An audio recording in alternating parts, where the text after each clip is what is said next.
வணக்கத்திற்கும் போற்றுதலுக்கும் உரிய ஞானமையா அவர்களே,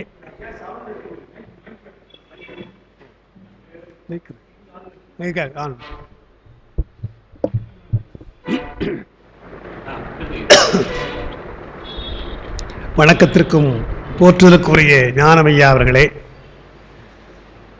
இந்த அருமையான திருமந்திர வகுப்பை கலந்து கொண்டு சிந்திக்க வந்திருக்கின்ற சிவனையை செல்வர்களே, தாய்மார்களே, உங்கள் அனைவருடைய மனங்கணிந்த வணக்கம். திருமுறை அருட்பணி அறக்கட்டளையிலே பயிற்சி வகுப்பு நடந்து கொண்டிருப்பதாலே பெரும்பாலான நண்பர்கள் அங்கும் சென்றிருக்கிறார்கள். காஞ்சி அன்பர்கள் அங்கிருந்து இங்கு வருவதற்காகத்தான் இன்று நம்முடைய வகுப்பு நேரத்தை கொஞ்சம் தள்ளி வைத்திருக்கிறோம். இன்றும் நாளையும் இதுபோல இந்த 6:30 மணி, ஏறக்குறைய 6:30 மணிக்கு நாம் தொடங்கி ஒரு மணி நேரம் நாம் சிந்திக்கலாம். அடுத்த வாரத்திலிருந்து நமக்கு முறையாக 5 மணிக்கு நாம் தொடங்கி நடத்தலாம். ஏற்கனவே உங்களுக்கு நாம் அறிமுகப்படுத்தியிருக்கிறோம். இந்த வகையில் இன்றைக்கு உங்களிடத்தில் இந்த 3, 5, 17 புதன்கிழமையினுடைய கருத்து குறிப்புகள் இருக்கும். அதைத்தான் 54, 56 இரண்டாம் பக்கத்திலே 95 போட்டேன். 56, 57 இருக்கும். 54, 55, 56 போட்டுக்கணும். 25க்கு பதிலாக 56, 56வது பாடம். முதல்ல இப்ப 54 நாம படிக்கணும். சோதித்த பேரொளி 3, 5 என நின்ற ஆதிக்கண் ஆவது அறிகலர் ஆதர்கள் நீதிக்கண் ஈசன் நெடுமால் அயன் என்று பேதித்து அவரை பிதற்றுகின்றாரே. நம்முடைய பெருமான் தான் எல்லாமாக இருக்கிறான் என்பதை நாம் உணர வேண்டும் என்றுதான் இந்த கருத்து வருது. திருமால் அயன் என்றும் ருத்ரன் என்றும் சதாசிவன் என்றும் பல்வேறு நிலைகள் இருந்தாலும் அவன் பேர் ஒளி, சோதித்த பேரொளி. அவன் ஒரே ஒளியாக இருப்பது பல இடங்களிலே விளக்கம் தருவது போல பெருமான் அப்படி விளக்கம் தருகிறான் என்பதைத்தான் 3, 5 என நின்ற ஆதிக்கண் என்று 3ஆகவும் 5ஆகவும் இருக்கிறான். அந்த 3ஆக இருக்கிறான் என்பது நாம் முன்ன சொன்னோம். சிவம், சதாசிவம், மகேஸ்வரம் என்று அந்த 3ஆக வைத்துக்கணும். நாங்கள் அதை எழுதலை, போன இதில் அதை எழுதியிருப்பேன். 3ஆக இருப்பது என்பது சிவம், சதாசிவம், மகேஸ்வரன். அதை ஏன் எப்படி சொல்றோம்னா, சிவம் என்பது அருவத்திருமேனி, சதாசிவம் என்பது உருவத்திருமேனி, மகேஸ்வரம் என்பது உருவத்திருமேனி. பெருமான் உயிரலைக்காக 3 வகை திருமேனியை கொள்ளுகிறான். அது அருவும், அருவுருவும், உருவம். சித்தாந்த கருத்துக்களை நாம் படிக்கிற பொழுதே திருமுறை கருத்துக்களையும் திருமுறையோடு சேர்ந்த கோயில் அமைப்பு, அங்கே இருக்கின்ற உருவங்கள், இவற்றையும் நான் இணைத்துத்தான் பார்க்கணும். பெருமான் நமக்கு முதலாவதாக தெரிவது உருவத்திருமேனியோடு தருகிறான். நீங்க திருமுறைகளில் பார்த்தீங்கன்னா பெருமானுடைய வடிவத்தை விளக்குகின்ற பாடல் நிறைய இருக்கும். உதாரணமாக ஞானசம்பந்த பெருமான் எடுத்தவுடனே தோளுடைய செவியன், விடையேறி இருக்கிறான், மதிசூடி இருக்கிறான், சுடரை பொடிபூசி இருக்கிறான் என்று விளக்கமாக பாடுறார். அந்த மாதிரி விளக்கமாக பாடுவதெல்லாம் உருவத்திருமேனி. அதற்கடுத்து சோதி வடிவாகவே இருக்கிறான், அழகில் சோதியன் என்று சொல்றார் இல்லையா, சோதியே சுடரே என்று சொல்றார் இல்லையா. இந்த மாதிரி சோதி என்று சொன்னால் அதெல்லாம் உருவத்திருமேனி. உருவத்திருமேனியாக கொள்ளுகிற பொழுது வடிவத்தை சொல்லிடுறார். ஆனால் இப்போ குளித்த புருவமும் கொப்பை செவ்வாயில் குமிழ் சிரிப்பும் பாடுறார். அது முழுக்க முழுக்க நடராஜரை அப்படியே வடிவமா வர்ணிக்கிறது. எடுத்த பொற்பாதம் என்றே சொல்றார், தூக்கிய திருவடியாக இருக்கிறது என்றெல்லாம் அப்படியே அந்த உருவத்தை அப்படியே வர்ணிக்கிறார். அது உருவத்திருமேனியா இருக்குது. எங்கெல்லாம் நமக்கு சோதி என்று வருகின்றதோ அதெல்லாம் நமக்கு அருவுருவ திருமேனியாக கொள்ளணும். அது அடிப்படை. திருமுறைகள் அப்படி வரும். அருவத்திருமேனியாக நமக்கு அதிகம் வராது பெரும்பாலும். ஏன்னா அது உருவத்துக்கு கடந்த ஒரு நிலையாக இருப்பதாலே. இருந்தாலும் அறிவாயிருக்கிறான், சிவமாயிருக்கிறான் என்றெல்லாம் வந்தால் அந்த மாதிரி சொற்கள் எல்லாம் அருவத்தை குறிக்கும். அதனால அதுதான் சிவம் சொல்லணும். அந்த சிவம் என்ற சொல் என்றால் எல்லாம் சிவன் என நின்றாய் போற்றி என்று வருது. அங்க சிவன் என்று சொன்னால் அது அருவத்திருமேனியாக இருக்கிற பெருமான். அதுக்கப்புறம் இப்ப சொல்லுகின்ற சோதியே சுடரே என்றால் அது அருவுரு திருமேனி. தோடுடைய செவியன் என்று சொன்னால் அது உருவத் திருமேனி. அதுபோல திருமுறைகள் அப்படி வைத்துக் கொண்டால் மூவகை திருமேனியை பற்றி அது வரும். மூவகை திருமேனியில் உருவத்தை பற்றி தான் நிறைய வரும். இப்ப மகேஸ்வர மூர்த்தங்கள் 25 என்று சொன்னால் எல்லாம் உருவத் திருமேனி தான். எனவே அப்படி மூன்றாக இருக்கிறான் பெருமான் என்றுதான் நம்ம சிவம் என்றும் சதாசிவம் என்றும் மகேஸ்வரம் என்றும் நம்ம சொல்றோம். இதுல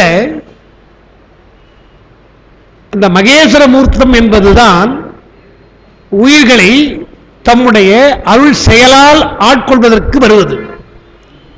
என்றால் பெருமானுக்கு ஞானம் கிரியை 2 இருக்கு இல்லையா?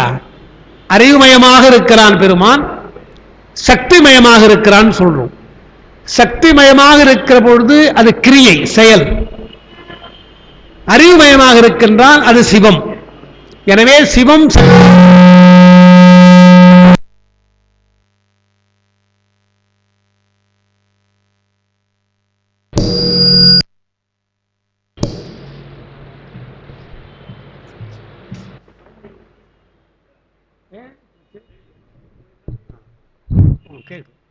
திடீர்னு அப்படி வந்து.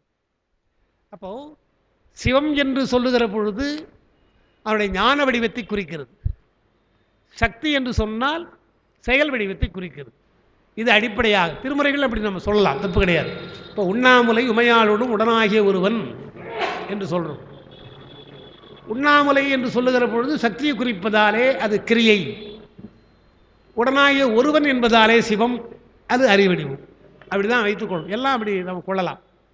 அப்போ மகேஸ்வர மூர்த்தங்கள் எல்லாம் அடியார்களை ஆட்கொள்வதற்காக வருகின்ற செயல் வடிவ மூர்த்தங்கள்.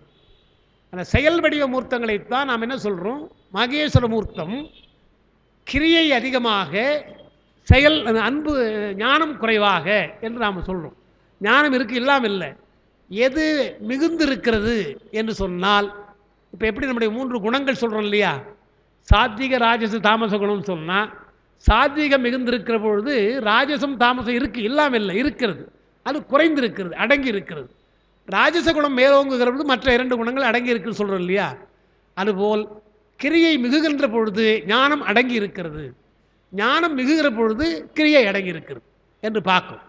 அப்போ இப்போ நான் உதாரணம் சொன்னால், இப்போ நான் இதை எழுதுறேன், எழுதுகிற பொழுது கிரியை அதிகமாக இருக்குது, எழுதணுமேன்றதுக்காக எழுதுகிறோம். பேசுகிற பொழுது ஞானம் அதிகமாக இருக்குது, அதுதான் சொல்லி கிரியையில் பேசுகிறோம், ஞானத்தை வச்சு தான் பேசுகிறோம். என்ன படிச்சிருக்கோம் அதை நினைவு கொண்டு விளக்கிறோம். அதுபோல் பெருமானுடைய மகேஸ்வர மூர்த்தம் கிரியைக்கு உரியது, கிரியைக்கு மிகுந்திருப்பது என்று சொல்லி அந்த வடிவத்தை தான் போக வடிவம், யோக வடிவம், வேக வடிவம் என்று 3ஆக பிரிக்கிறோம். அந்த 25 மாக மூர்த்தம் பார்த்தீங்கன்னா போக வடிவமாக இருப்பது, யோக வடிவமாக இருப்பது, வேக வடிவமாக இருப்பது. கூற்று உரைத்தான் என்று சொன்னால் அது வேக வடிவம், அது ஒரு செயல். தட்சிணாமூர்த்தியாக இருந்து மௌனமாக விளக்கினான் என்றால் அது விளக்குகின்ற செயல். எல்லாம் அப்படிதான். கல்யாண சுந்தராக இருக்கிறார் என்று சொன்னால் அது போகத்தை தருகின்ற ஒரு செயல் என்று போக வடிவமாகவும் வேக வடிவமாகவும் செயல் வடிவமாக நம்மை பெருமான் ஆண்டு கொள்கிறான். திருவாசகத்தில் நீங்கள் பார்த்தீங்கன்னா, தென்பால் உகந்தாடும் தில்லை சிற்றம்பலவன் பெண்பால் உகந்தான் பெரும்பித்தன் காணேடின்னு. ஓ சார் வந்துட்டாங்களா? அங்கே இருக்கு. சரி சரி, வாங்க முன்ன வரலையா? காற்று கொஞ்சம் வரும் இப்படி இருந்தா. அவங்க டாக்டர் செல்வ சண்முகம், சித்தா டாக்டர், பெரிய டாக்டர். அவங்க இப்போ பயிற்சிக்கு வந்து வகுப்புக்கு வந்தாங்க. அவங்க பேசிகிட்டு இருந்தாங்க, நான் வந்துட்டு வகுப்புக்காக பின்னால் வராங்க. அப்போது இந்த பித்தன் என்ற ஒரு சொல் நமக்கு ரொம்ப அறிமுகமான ஒரு சொல் இது. ஏன்னா பித்தா பிரைசூடி என்று சுந்தர பெருமான் எடுத்த உடனே பாடுறார். அது அவர் தான் பாடினான்னு நாம் நினைக்கிறோம், அவர் தான் பித்தான்னு சொன்னான்னு நினைக்கிறோம். ஞானசம்பந்தரே முதல்ல தோடுடைய செவியின் பதிகத்தில் பித்தர் போலும் பிரமாபுரம் மேவிய பெம்மான், புத்தரோடு பொறியில் சமணர் பாட்டில் அவரே அடி எடுத்து கொடுத்துருக்கிறார். புத்தரோடு பொறியில் சமணர் புறங்கூற நெருநில்லா ஒத்த சொல்ல உலகம் பலிதேர்ந்து எனது உள்ளம் கவர்கள்வன் மத்த யானை மருக உரிபோத்ததோர் மாயம். நாள் யாருன்னா மற்ற யானை மதம் பிடித்த ஒரு யானை இப்படி உரிச்சான் இல்லையா, மற்ற யானை மருக உரி போர்த்ததோர் மாயம். அது என்ன மாயம் புரியலையா? பித்தன் என்றால் ஏன் சொல்றாரு பித்தன்னா, யானை தோலை உரிச்சிட்டு தூக்கி போட வேண்டியது தானே, போர்த்துக்கிறேன்ப்பா, அது ஏன் போர்த்துக்கிறேன்? யானை தோலை பிரிச்சுட்டு போர்த்துக்கிறேன், பைத்தியகாரம் பாணி, உனக்கு தோலாடையா அல்லது யானையுடைய போர்வை ஆடையா என்றால் இதெல்லாம் போட்டு கொண்டிருக்கிறோம் யார்? பித்தர் தான் என்று பித்தர் போலும் பிரமாபுரம் மேவி பெம்மான்னர். அங்கே ஒரு பித்தர்னு ஒரு வார்த்தை சொல்லி என்ன அர்த்தம் என்றால், பைத்தியக்காரன் செய்கின்ற செயலெல்லாம் நமக்கு புரியுமான்னு கேட்குறாரு, வேற ஒன்றும் இல்லை இல்லையா. இப்போ ஏதோ ஒரு பைத்தியக்காரன் பார்த்தோம்னா அவன் திடீர்னு சிரிச்சுட்டு இருப்பான், திடீர்னு என்ன ஒன்று பொறுக்குவான், நீங்கள் என்ன கொடுத்தா பேச மாட்டான், ஏதோ அவனுடைய செயல்களெல்லாம் நமக்கு ஒன்றும் புரியாது. அதுபோல் பெருமானுடைய செயல்களெல்லாம், அந்த அருட்செயல்களெல்லாம் புரியாத காரணத்தினாலே அவன் பித்தன். அவ பித்தன் ஒரு ஆள் சொன்னாங்க. இன்னொன்று பித்தன் என்று சொன்னால் பேரன்பு உடையவன் அர்த்தம். பேரன்பு உடையவனாக இருக்கிறான், உயிரிடத்திலே பேரன்பு உடையவனாக இருக்கிறான் என்பதாலே பித்தன். அப்போ ஞானசம்பந்தர் பித்தர் போலும் பிரமாபுரம்னார். பின்னால் திரு எருக்கத்தம்புலியூர் பதிகத்தில் பாடுற பொழுது பெண் ஆண் அலியாகும் பித்தா பிறைசூடி என்று பாடினார். அங்கே அவர் பித்தா பிறைசூடின்னு பாடினார். சுந்தரர் பாடின பித்தா பிறைசூடிக்கு முன்னாலேயே ஞானசம்பந்தர் எருக்கத்தம்புலியூர் பதிகத்தில் பெண்ணா விண்ணோர் பெருமானே விகிருதா விடையேறி பெண் ஆண் அலியாகும் பித்தா பிறைசூடி. அப்போ அங்கே பித்தா என்ற வார்த்தை நம்ம வருது இல்லையா. எனவே அந்த இடத்துல பேரன்புடையவனாக இருக்கின்றான் என்று பார்க்கும். அந்த மாதிரி இங்கே சொல்கிறார் திருவாசகத்தில், தென்பால் உகந்தாடும் தில்லை சிற்றம்பலவன் பெண்பால் உகந்தான். தென்பால் உகந்தானா தெற்குப்புறமாக இருக்கிற தென்முக கடவுள் யார் என்றால் யோக நிலை தட்சிணாமூர்த்தியாக இருந்து கொண்டு பெரிய பெரிய சின்முத்திரையிலே பல விஷயங்களை விளக்கிற அந்த ஆள் பெண் பால் உகந்தான். பெண்ணை உகந்தா கூட பரவாயில்ல, பெண்ணை பக்கத்திலே வச்சுட்டு இருக்கான், அது வேற இல்லையா. பெண்ணை விரும்பினா கூட பரவாயில்ல, பெண்ணே ஒரு பாகமாக இருக்கிறானே, இவன் யோக வடிவமா போக வடிவமானு கேட்கிறான். இவன் யோகியா போகியா? தென்பால் உகந்தாடும் தில்லை சிற்றம்பலவன் பெண்பால் உகந்தான் பெரும்பித்தன் காணேடி. பெரிய பைத்தியக்காரனா இருப்பானா என்று கேட்கிறான். அதுக்கு என்ன பதில் சொல்றார் என்றால், பெண்பால் உகந்திலனேல் பெருமான் அதுபோல பெண்ணை பக்கத்திலே வைத்துக்கொண்டு போக வடிவாக சொல்லவில்லை என்றால், பேதாய் இரு நிலத்தோர் விண்பால் யோகு எய்தி வீடுவர்கான் சாழலோன். ரொம்ப அழகா அந்த பாட்டை பாடியிருக்கிறார். வீடு என்று சொன்னால் விடுதலைன்னு ஒரு அர்த்தம் இருக்குது, வீடுவர் என்று சொன்னால் அழிதல்னு ஒரு அர்த்தம் இருக்குது. வி என்றால் ஒரே சொல் தான், வி என்றால் அழிதல், வீந்து போனான் என்று சொல்லுவாங்க. எனவே வீடுவர் என்று சொன்னால் அழிந்து போவார்னு ஒரு அர்த்தம். நியாயமாக பார்த்தா யோகத்திற்கு அப்புறம் ஞானம் வரணும் இல்லையா. யோகியாக இருக்கின்ற நிலைக்கு அப்புறம் உயிர்களுக்கெல்லாம் ஞானம் வரணும். அப்போ அவன் என்ன பண்ணுறான், தென்பால் உகந்தது யோகம், பெண்பால் உகந்தது போகம். உயிர்களெல்லாம் முதல்ல போகத்தை அனுபவித்து உலக போகத்தை எல்லாம் அனுபவித்து அதிலே ஒரு வெறுப்பு வந்த பின்னால் யோக நிலைக்கு போக வேண்டும். யோக நிலைக்கு போன பின்னால் ஞான நிலைக்கு போகணும். அதான் முறைன்றார். இந்த முறையை பின்பற்றுகிறான் பெருமான். ஏன்னா உயிர்களுக்காக பின்பற்றுறான். ஒருவேளை போக நிலை இல்லாமலே யோக நிலைக்கு போயிட்டான்னு வச்சுங்க, என்ன ஆகுன்றார். அது வேற ஒன்றும் இல்லை. திருமந்திரம் படிக்கிறோன்னா ஒவ்வொன்றா படித்தா கொஞ்சம் கொஞ்சம் மெதுவாக கொஞ்சம் கொஞ்சம் புரியும்.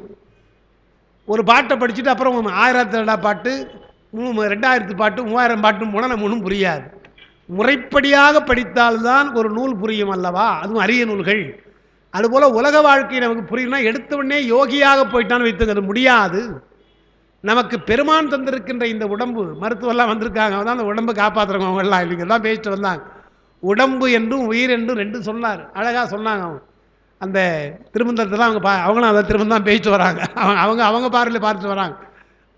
உடம்புக்குள்ளே உத்தமன் இருந்தான், எனவே உடம்பினை நான் ஓம்புகின்றேன்னார்.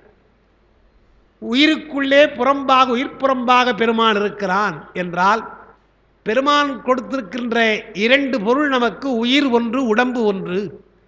உயிரும் அரிய பொருள், உடம்பும் அரிய பொருள்.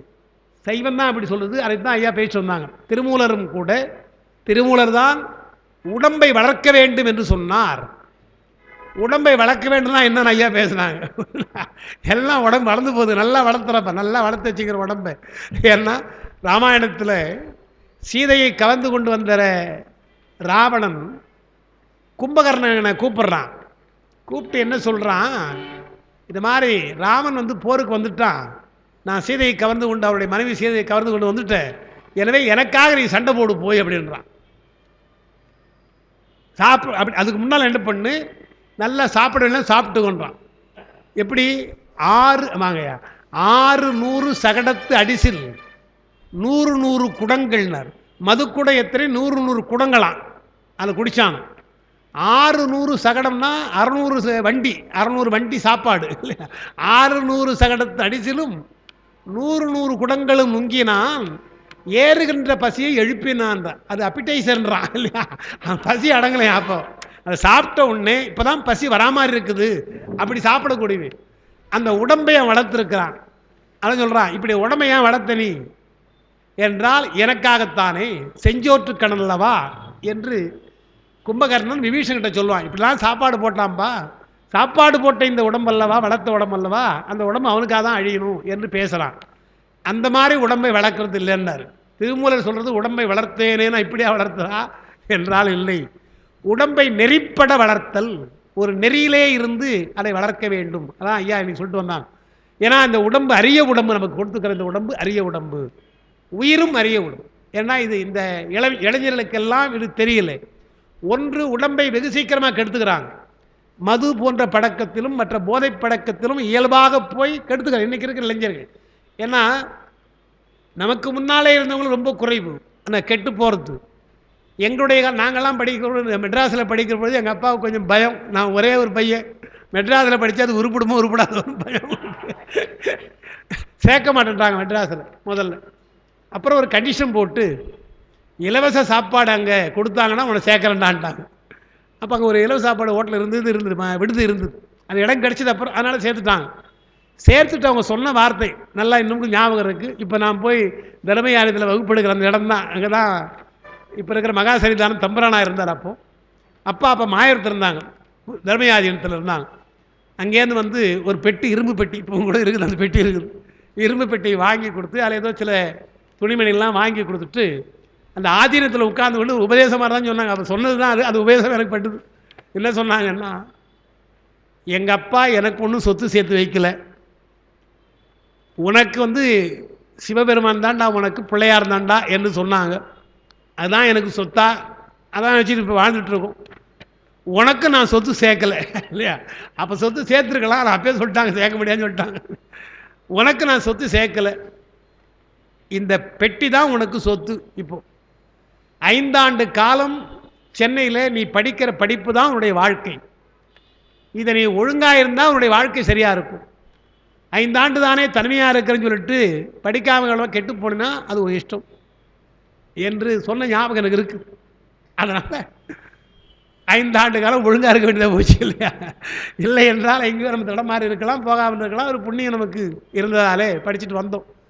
எதுக்கு சொல்கிறான், உடம்பை என்றால் இந்த காலத்து இளைஞர்கள் சீக்கிரமாக கெடுத்துக்கிறாங்க. இப்போ அண்மையில் ஒரு வாரத்துக்கு ஒன்று தான் அந்த செய்தி எனக்கு வந்தது. லயோலா கல்லூரி ரொம்ப நெறிப்பட்ட கல்லூரி, ஆசிரியர் நெறிப்பட்டவர்கள். ஆனால் அங்கே இருக்கிற ஒரு ஆங்கில பேராசிரியர் பின்னால் ஒன்று சேர்ந்தார். எனக்கு பின்னால் சேர்ந்து ஒரு சின்ன பையன், ஏறக்குறைய 45 வயசு 50 கூட இருக்காது, இன்னும் ரிட்டையர் ஆகலை. மதுப்பழக்கத்துக்கு அடிமையாகி போய் நான் போய் பார்த்தபோது ஏறக்குறைய 50 வயசு கூட இருக்காதுங்க. போய் பார்த்து இப்போ மலேசியா போயிட்டு வந்து பார்க்கணுன்னு போனால் கை கால் உதறது இப்படி இருக்குது. 80 வயதுக்கு இருக்கிற தளர்வு ஒன்றும் இல்லை, வயிறு வீங்கி போய் காலெல்லாம் வீங்கி போய் கிடக்கிறார். அடுத்து போன வாரம் இறந்து போயிட்டார், காலமாயிட்டார். ஒரு ஆசிரியர் இந்த பழக்கத்துக்கு அடிமாயி வெறும் மது தான், வேற ஒன்றும் கிடையாது, அந்த ஒன்று தான் குறை. நாம் போகிற பொழுதே அந்த பாட்டில் எடுத்து வைக்கிறாங்க ஒரு ஆள். நான் ஏன் எல்லாம் உடம்பு கெட்டு போகுது, ஆனால் முடியலை என்னால் பாலு, நான் என்ன பண்ணுறது என்று ஆசிரியர் நிலையில் இருக்கிறவங்களே இப்போ கெட்டு போகிறது சூழ்நிலை இருக்கிறதுன்னு பார்க்குறோம். இதையெல்லாம் எண்ணித்தான் திருமூலர் சொன்னார், உடம்பை வளர்த்தல் என்றால் நெறியோடு வளர்த்தல். இந்த உடம்பு கொடுத்துறது பெரிய விஷயம். நாம் திருமூலர் சொல்கிற பொழுது வாய்த்தது நந்தமக்கு இதோர் பிறவி, மானிட பிறவி, பெரிய பிறவி என்று நாம் சொல்கிறோம். திருமூலர் சொல்கிறது மருத்துவத்தோடு சொல்கிறாங்க, உடம்பை வளர்ப்பது என்றால் நெறியோடு வளர்க்க வேண்டும். உணவு முறைகள் இருக்குது, அதற்கு மருத்துவ முறைகள்லாம் அதுக்கு இருக்குது. யோக முறைகள் இருக்குது. அதுதான் உயிரை வளர்த்தல் அவங்க ஐயா பேசிட்டு வந்தாங்க. அப்போது இறைவனுடைய ஆற்றல் நமக்கு எல்லாவற்றையும் கொடுத்திருக்குது என்று எண்ண வேண்டும் அல்லவா? அதனால் உருவம் என்பது மிக முக்கியம். அதை வணங்கத்துக்கு தியானம் நாங்கள் அது அவங்க தியானத்தை பற்றி சொன்னது, நமக்கு அதை தான் சொல்கிறாங்க. அப்போ மூன்றாக சொல்லுகிற பொழுது தென்பால் உகந்தவன் போக வடிவாக இருந்து யோக வடிவத்திற்கு வந்திருக்கிறான் என்றால் போகமும் தேவை, ஓரளவுதான் யோகமும் தேவை. எனவே அவன் யோகியா போகியா என்று கேட்டால் நேரடியாக யோகத்திற்கு போயிருந்தால் போகியாக போகாமல் யோகத்திற்கு போவாங்க. யோகத்தினுடைய முறை தெரியாமல் வீடு வருகான் என்றால் வீணா போயிடுவாங்கன்றார். முறை தெரியாமல் போனால் யோகத்தினாலே அழிந்து போவார்கள். எனவே பெருமா என்ன செய்தான்? போகத்தையும் காட்டி பின்னாலே யோகத்தையும் காட்டியிருக்கிறான். அவன் பெரும் பித்தன் அல்ல, உயிர்களுக்கெல்லாம் வழிகாட்டுவதற்காக போகியாக யோகியாக இருக்கிறான். அதான் இங்கே மூன்றாக நாம் சொன்னோம். சிவம், சதாசிவம், மகேஸ்வரம் என்பது மூன்று. அப்புறம் ஐந்தாக இருப்பதா இங்கே நான் சொல்லியிருக்கிறேன். ருத்திரன், மால், அயன் என மூன்றாகவும், அடுத்து சிவம், சதாசிவம், ருத்திரன், மால், அயன் என ஐந்தாகவும். முன்ன சொன்னது உருவத்திருமேனி, அருவுருவத்திருமேனி, அருவத்திருமேனி. இங்கே சொல்றது ருத்திரன், மால், அயன் என மூன்று. மும்மூர்த்திகளாக இருக்கிறான் பெருமான். படைத்தல், காத்தல், அழித்தல் என்ற மும்மூர்த்திகளாக இருக்கிறான். இந்த நிலையில் வருகின்ற பொழுதுதான் நமக்கு மதங்கள் வேறுபட்டன. மால் என்று சொன்னால் திருமால், திருமாலை பரம்பொருளாக கொள்ளுகின்ற காத்தல் கடவுளை பரம்பொருளாக கொள்ளுகின்ற வைஷ்ணவமும், அயன் என்று சொன்னால் பிரம்மன், பிரம்மனை பரம்பொருளாக கொள்வது இரண்ய கர்ப்ப மதம் என்று ஒன்று. இப்போ அதிகமாக அது இல்லை. இரண்ய கர்ப்ப மதம் என்றும் தத்துவத்தில் இருக்கிறது நமக்கு. அப்படி ஆயிற்று. உருத்திரனை வழிபடுவதால் நமக்கு சிவமாக நாம் சொல்லுகின்றோம் என்று பார்க்கிறோம். அப்போது இரண்ய கர்ப்ப மதம், பாஞ்சராத்திர மதம் என்கின்ற வைஷ்ணவம், சைவம் என்று மும்மூர்த்திகளை வைத்துத்தான் நமக்கு அந்த சமயங்கள் பிரிந்தன என்று பார்க்கிறோம். அப்புறம் ஐந்தாக அதுதான் சிவம், சதாசிவம், ருத்திரன், மால், அயன் என ஐந்தாகவும் சொல்லப்படுவது. சோதித்த பேருளி 3, 5 என நின்ற ஆதிக்கண் ஆவது அறிகலார். இந்த மூன்றாகவும் ஐந்தாகவும் இருக்கின்றவன் யார் என்றால் அவன்தான் ஆதிசிவன், அவன்தான் பரம்பொருளாக இருக்கின்ற பேருளி என்று அறிய வேண்டும். அறியாமல் என்ன பண்ணுறாங்க? ஈசன், நெடுமால், அயன் என்று, ஈசன் என்று சொன்னால் ருத்திரன், நெடுமால், திருமால், அயன் என்று பேதித்து என்றால் வேறுபடுத்தி, வேறுபட்ட சமயங்களாக உருவாக்கி, வேறு வேறு சமயங்களாக உருவாக்கி அவரவர்கள் வணங்குகின்ற கடவுளாக வைத்து பிதற்றுகின்றார்கள். ஒரே கடவுள் தான் இப்படி மூன்றாக இருக்கிறான்னு தெரியாம மும்மூர்த்திகளும் கடவுள் தான் என்று எண்ணி சொல்கிறார்கள். வருது நாம் படிக்கிற பொழுது தெரியும். கடவுளை பற்றி பேசுகிற பொழுதெல்லாம் கடவுள் இல்லை என்று மறுக்கின்ற ஒரு கொள்கை உண்டு. அது கடவுள் இல்லைன்னு சொல்றாங்க. அது நிரீச்சரவாதம் என்று சொல்லுவாங்க. கடவுள் இல்லை என்று சொல்லுகின்ற வாதம். கடவுளை ஏற்றுக்கொள்ளுகிற பொழுது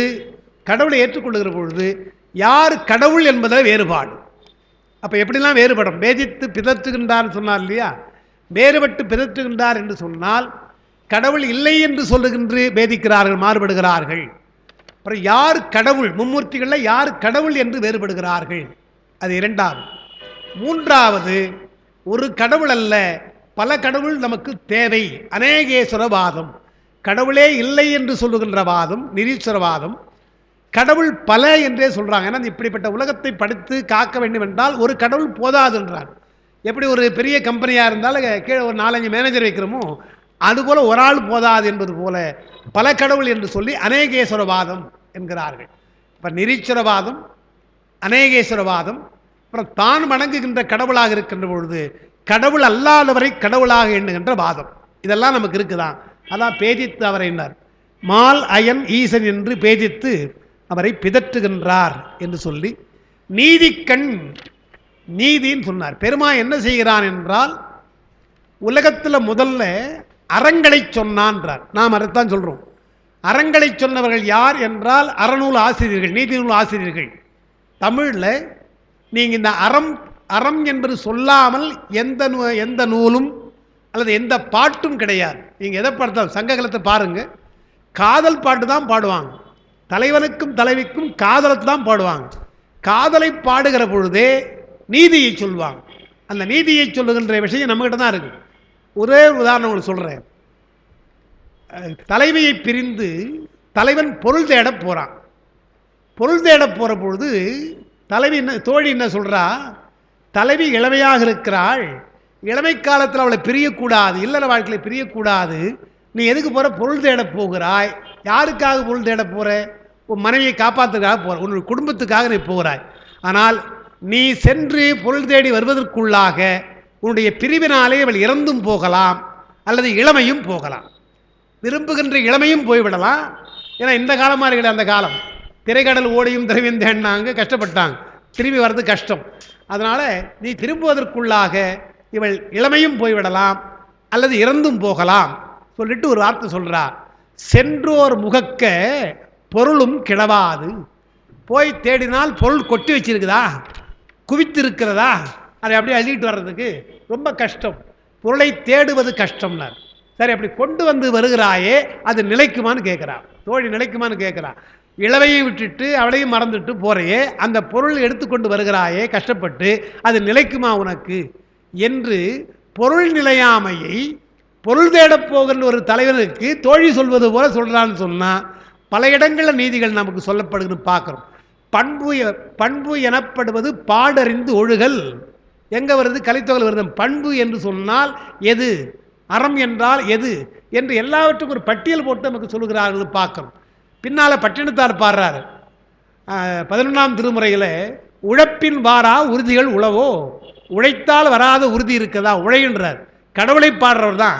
கடவுளை பாடுகிற பொழுது கடவுளை நம்புன்னு சொல்லாமல் நீ உழைக்க வேண்டும் அல்லவா, உழைப்பின் வாரா உறுதிகள் இருக்கிறதா என்று பாடுகிறார்னா, திருமுறைகளாக இருந்தாலும் சரி, இலக்கியங்களாக இருந்தாலும் நீதி சொன்னார்கள் நம்முடைய ஆட்கள். அதனால் நாம் என்ன சொன்னோம், பெருமான் அறவடிவானவன், அறமே வடிவானவர். எத்தனையோ வடிவம் இருக்கலாம், ஆனால் அறவடிவம் என்பதை அறநூல்களும் ஒத்துக்கொள்ளுகின்றன, நம்முடைய அருள் நூல்களும் ஒத்துக்குது. எப்படி அறவடிவம் என்பது அறநூல் எப்படி ஒத்துக்குது என்றால், திருவள்ளுவர் கடவுள் வாழ்த்தில் பாடுற பொழுது அறவாழி அந்தணன் அவன் எப்படி இருக்கிறான், அறக்கடல் போல, அறமே கடல் போல இருக்குதான், அறவாழி அந்தணன் என்று அங்கே சொன்னார். இங்கே ஞானசம்பந்தர் பாடுகிற பொழுது நீதியாய், நீ எப்படிப்பட்டவன், நீதியாய், நீதி உடையவன் நீ அல்லவா, செய்யனே என்றால் நீதி உடையவனே, நடுநிலைமை உடையவனே, இதெல்லாம் அருள் கொள்றாங்க. நீதி இன்ன உரு இன்ன நிறம் என்று அறிவறிதேல் அரிது, நீதி பலவும் தன்ன உரு ஆனவன். எங்கள் அருள் நூல்களில் பெருமானுடைய வடிவத்தை சொல்கிற பொழுது அறவடிவாக சொல்கிறோம்னு பார்க்குறோம். இங்கேயும் பார்க்கிற பொழுது அறவாழி அந்தனன் சொல்கிறோம். அது மட்டும் போதலை, அவரே சொல்கிறார், பொறிவாயில் ஐந்தவித்தான் பொய்தீர் ஒழுக்க நெறி.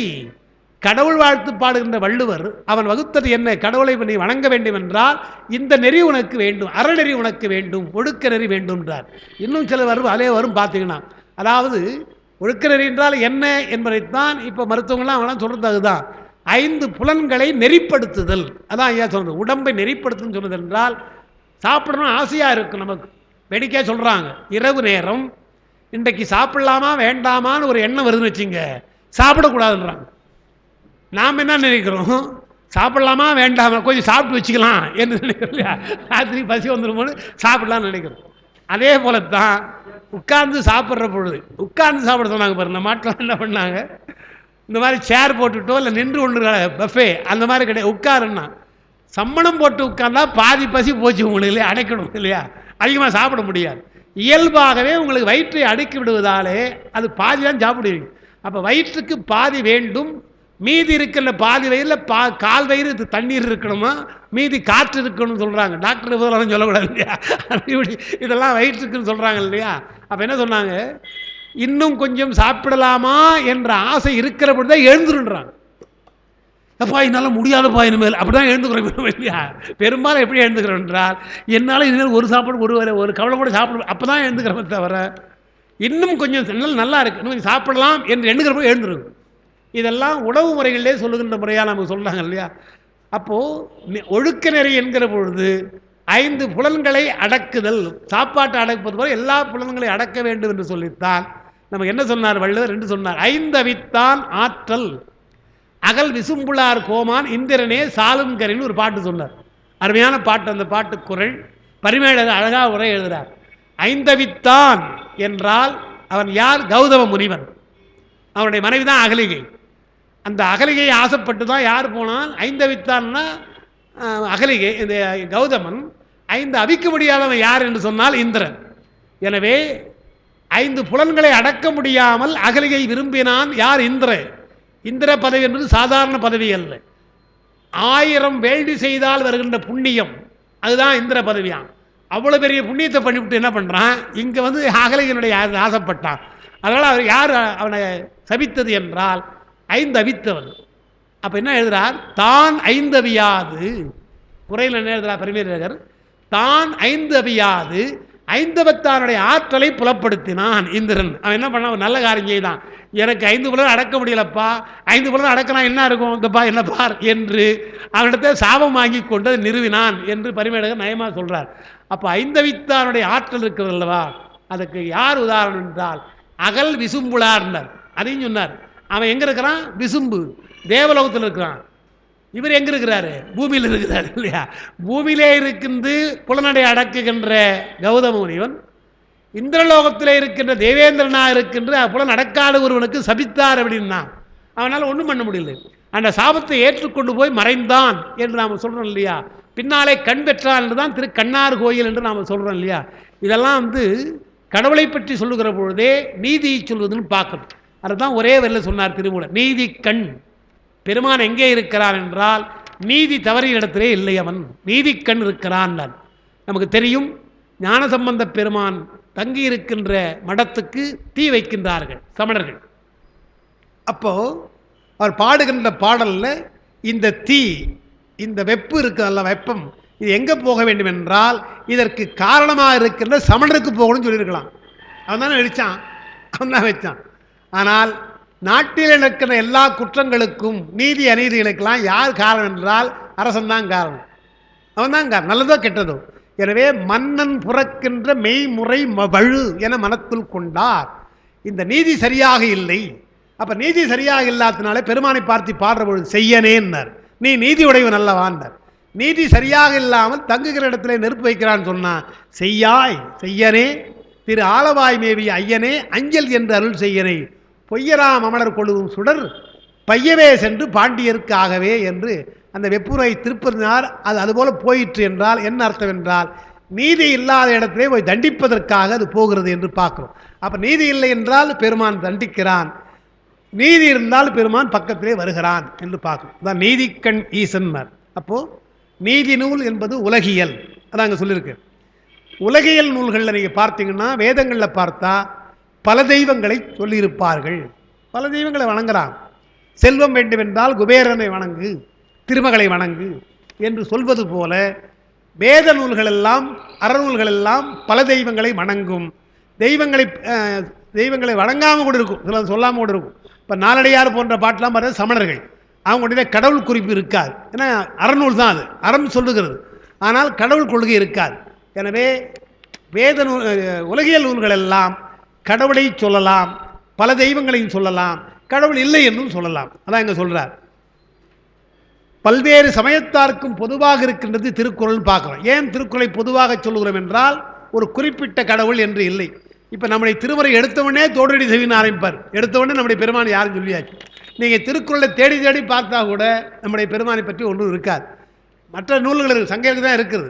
சங்க இலக்கியத்துக்கு பின்னாலே வந்த திருக்குறளை நீங்கள் பார்த்தீங்கன்னா நம்முடைய பெருமானை பற்றிய குறிப்பு நேரடியாக இருக்காதுன்னு பார்க்கும். குறிப்பாக இருக்குது, நான் நேரடியாக கிடையாது. அதனால உலகியல் நூல்கள் எல்லாம் பல தெய்வங்களை வணங்கும். முதற்கடவுள் இதுதான் என்று வரையறை பார்க்க முடியாது. அறநூல்களை நீங்கள் தேடி பார்த்தால் முதற்கடவுளாக பரம்பொருளாக கொள்ள வேண்டிய இவன்தான் என்று வரையறை என்பது அங்கே இருக்காது. பொதுவாக கடவுள் என்றுதான் இருக்கும். அதான் சொல்றார். அதனால என்ன ஆகிறது என்றால் உலகியல் நூல்களை படித்தால் மலைவு உண்டாகும். மலைவு என்று சொன்னால் சந்தேகம், ஐயம், தெளிவு இருக்காது. உலகியல் நூல்களை படிக்கிற பொழுது தெளிவு இருக்காது, நீதி நூல்களை படிப்பு தெளிவு இருக்காதுன்னார். மயக்கம், அதேதான் மயக்கம் தான். நீதி நூல்களை படித்தால் நமக்கு மயக்கம் இருக்கும்னு சொல்றார்.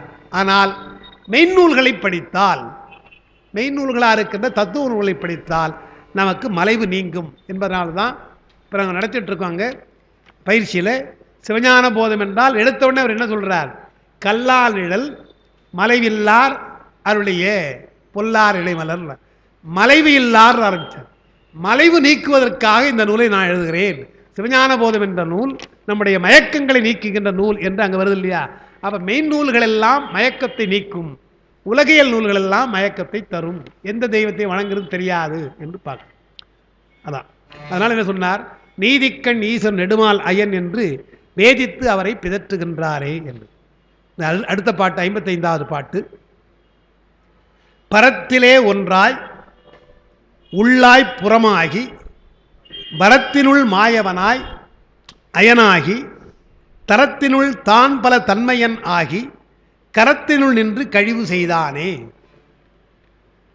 அதில் என்ன பண்ணணும்? அந்த சொல்ல இருக்குது உங்களுக்கு. பரம்னு ஒரு வார்த்தை, வரம் என்று ஒரு வார்த்தை, தரம் என்று ஒரு வார்த்தை, கரம் என்று ஒரு வார்த்தை.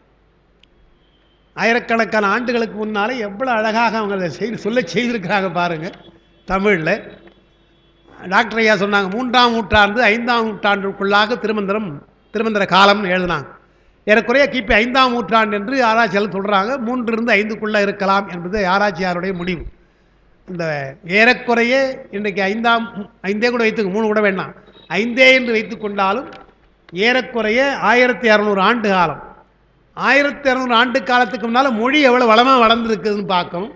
ஆகம கருத்துக்கள்லாம் எவ்வளோ வளர்ந்துருக்கிறது, அதை ரொம்ப அழகாக ஒரு 4 வரியில் ஒரு விஷயம் சொல்லியிருக்கிறான்னு பார்க்கணும். நம்முடைய பெருமான் யார் என்றால் பரம்னர். முதல்ல பரம்னர், மேலானவன். பரத்திலே எப்படி இருக்கிறான்?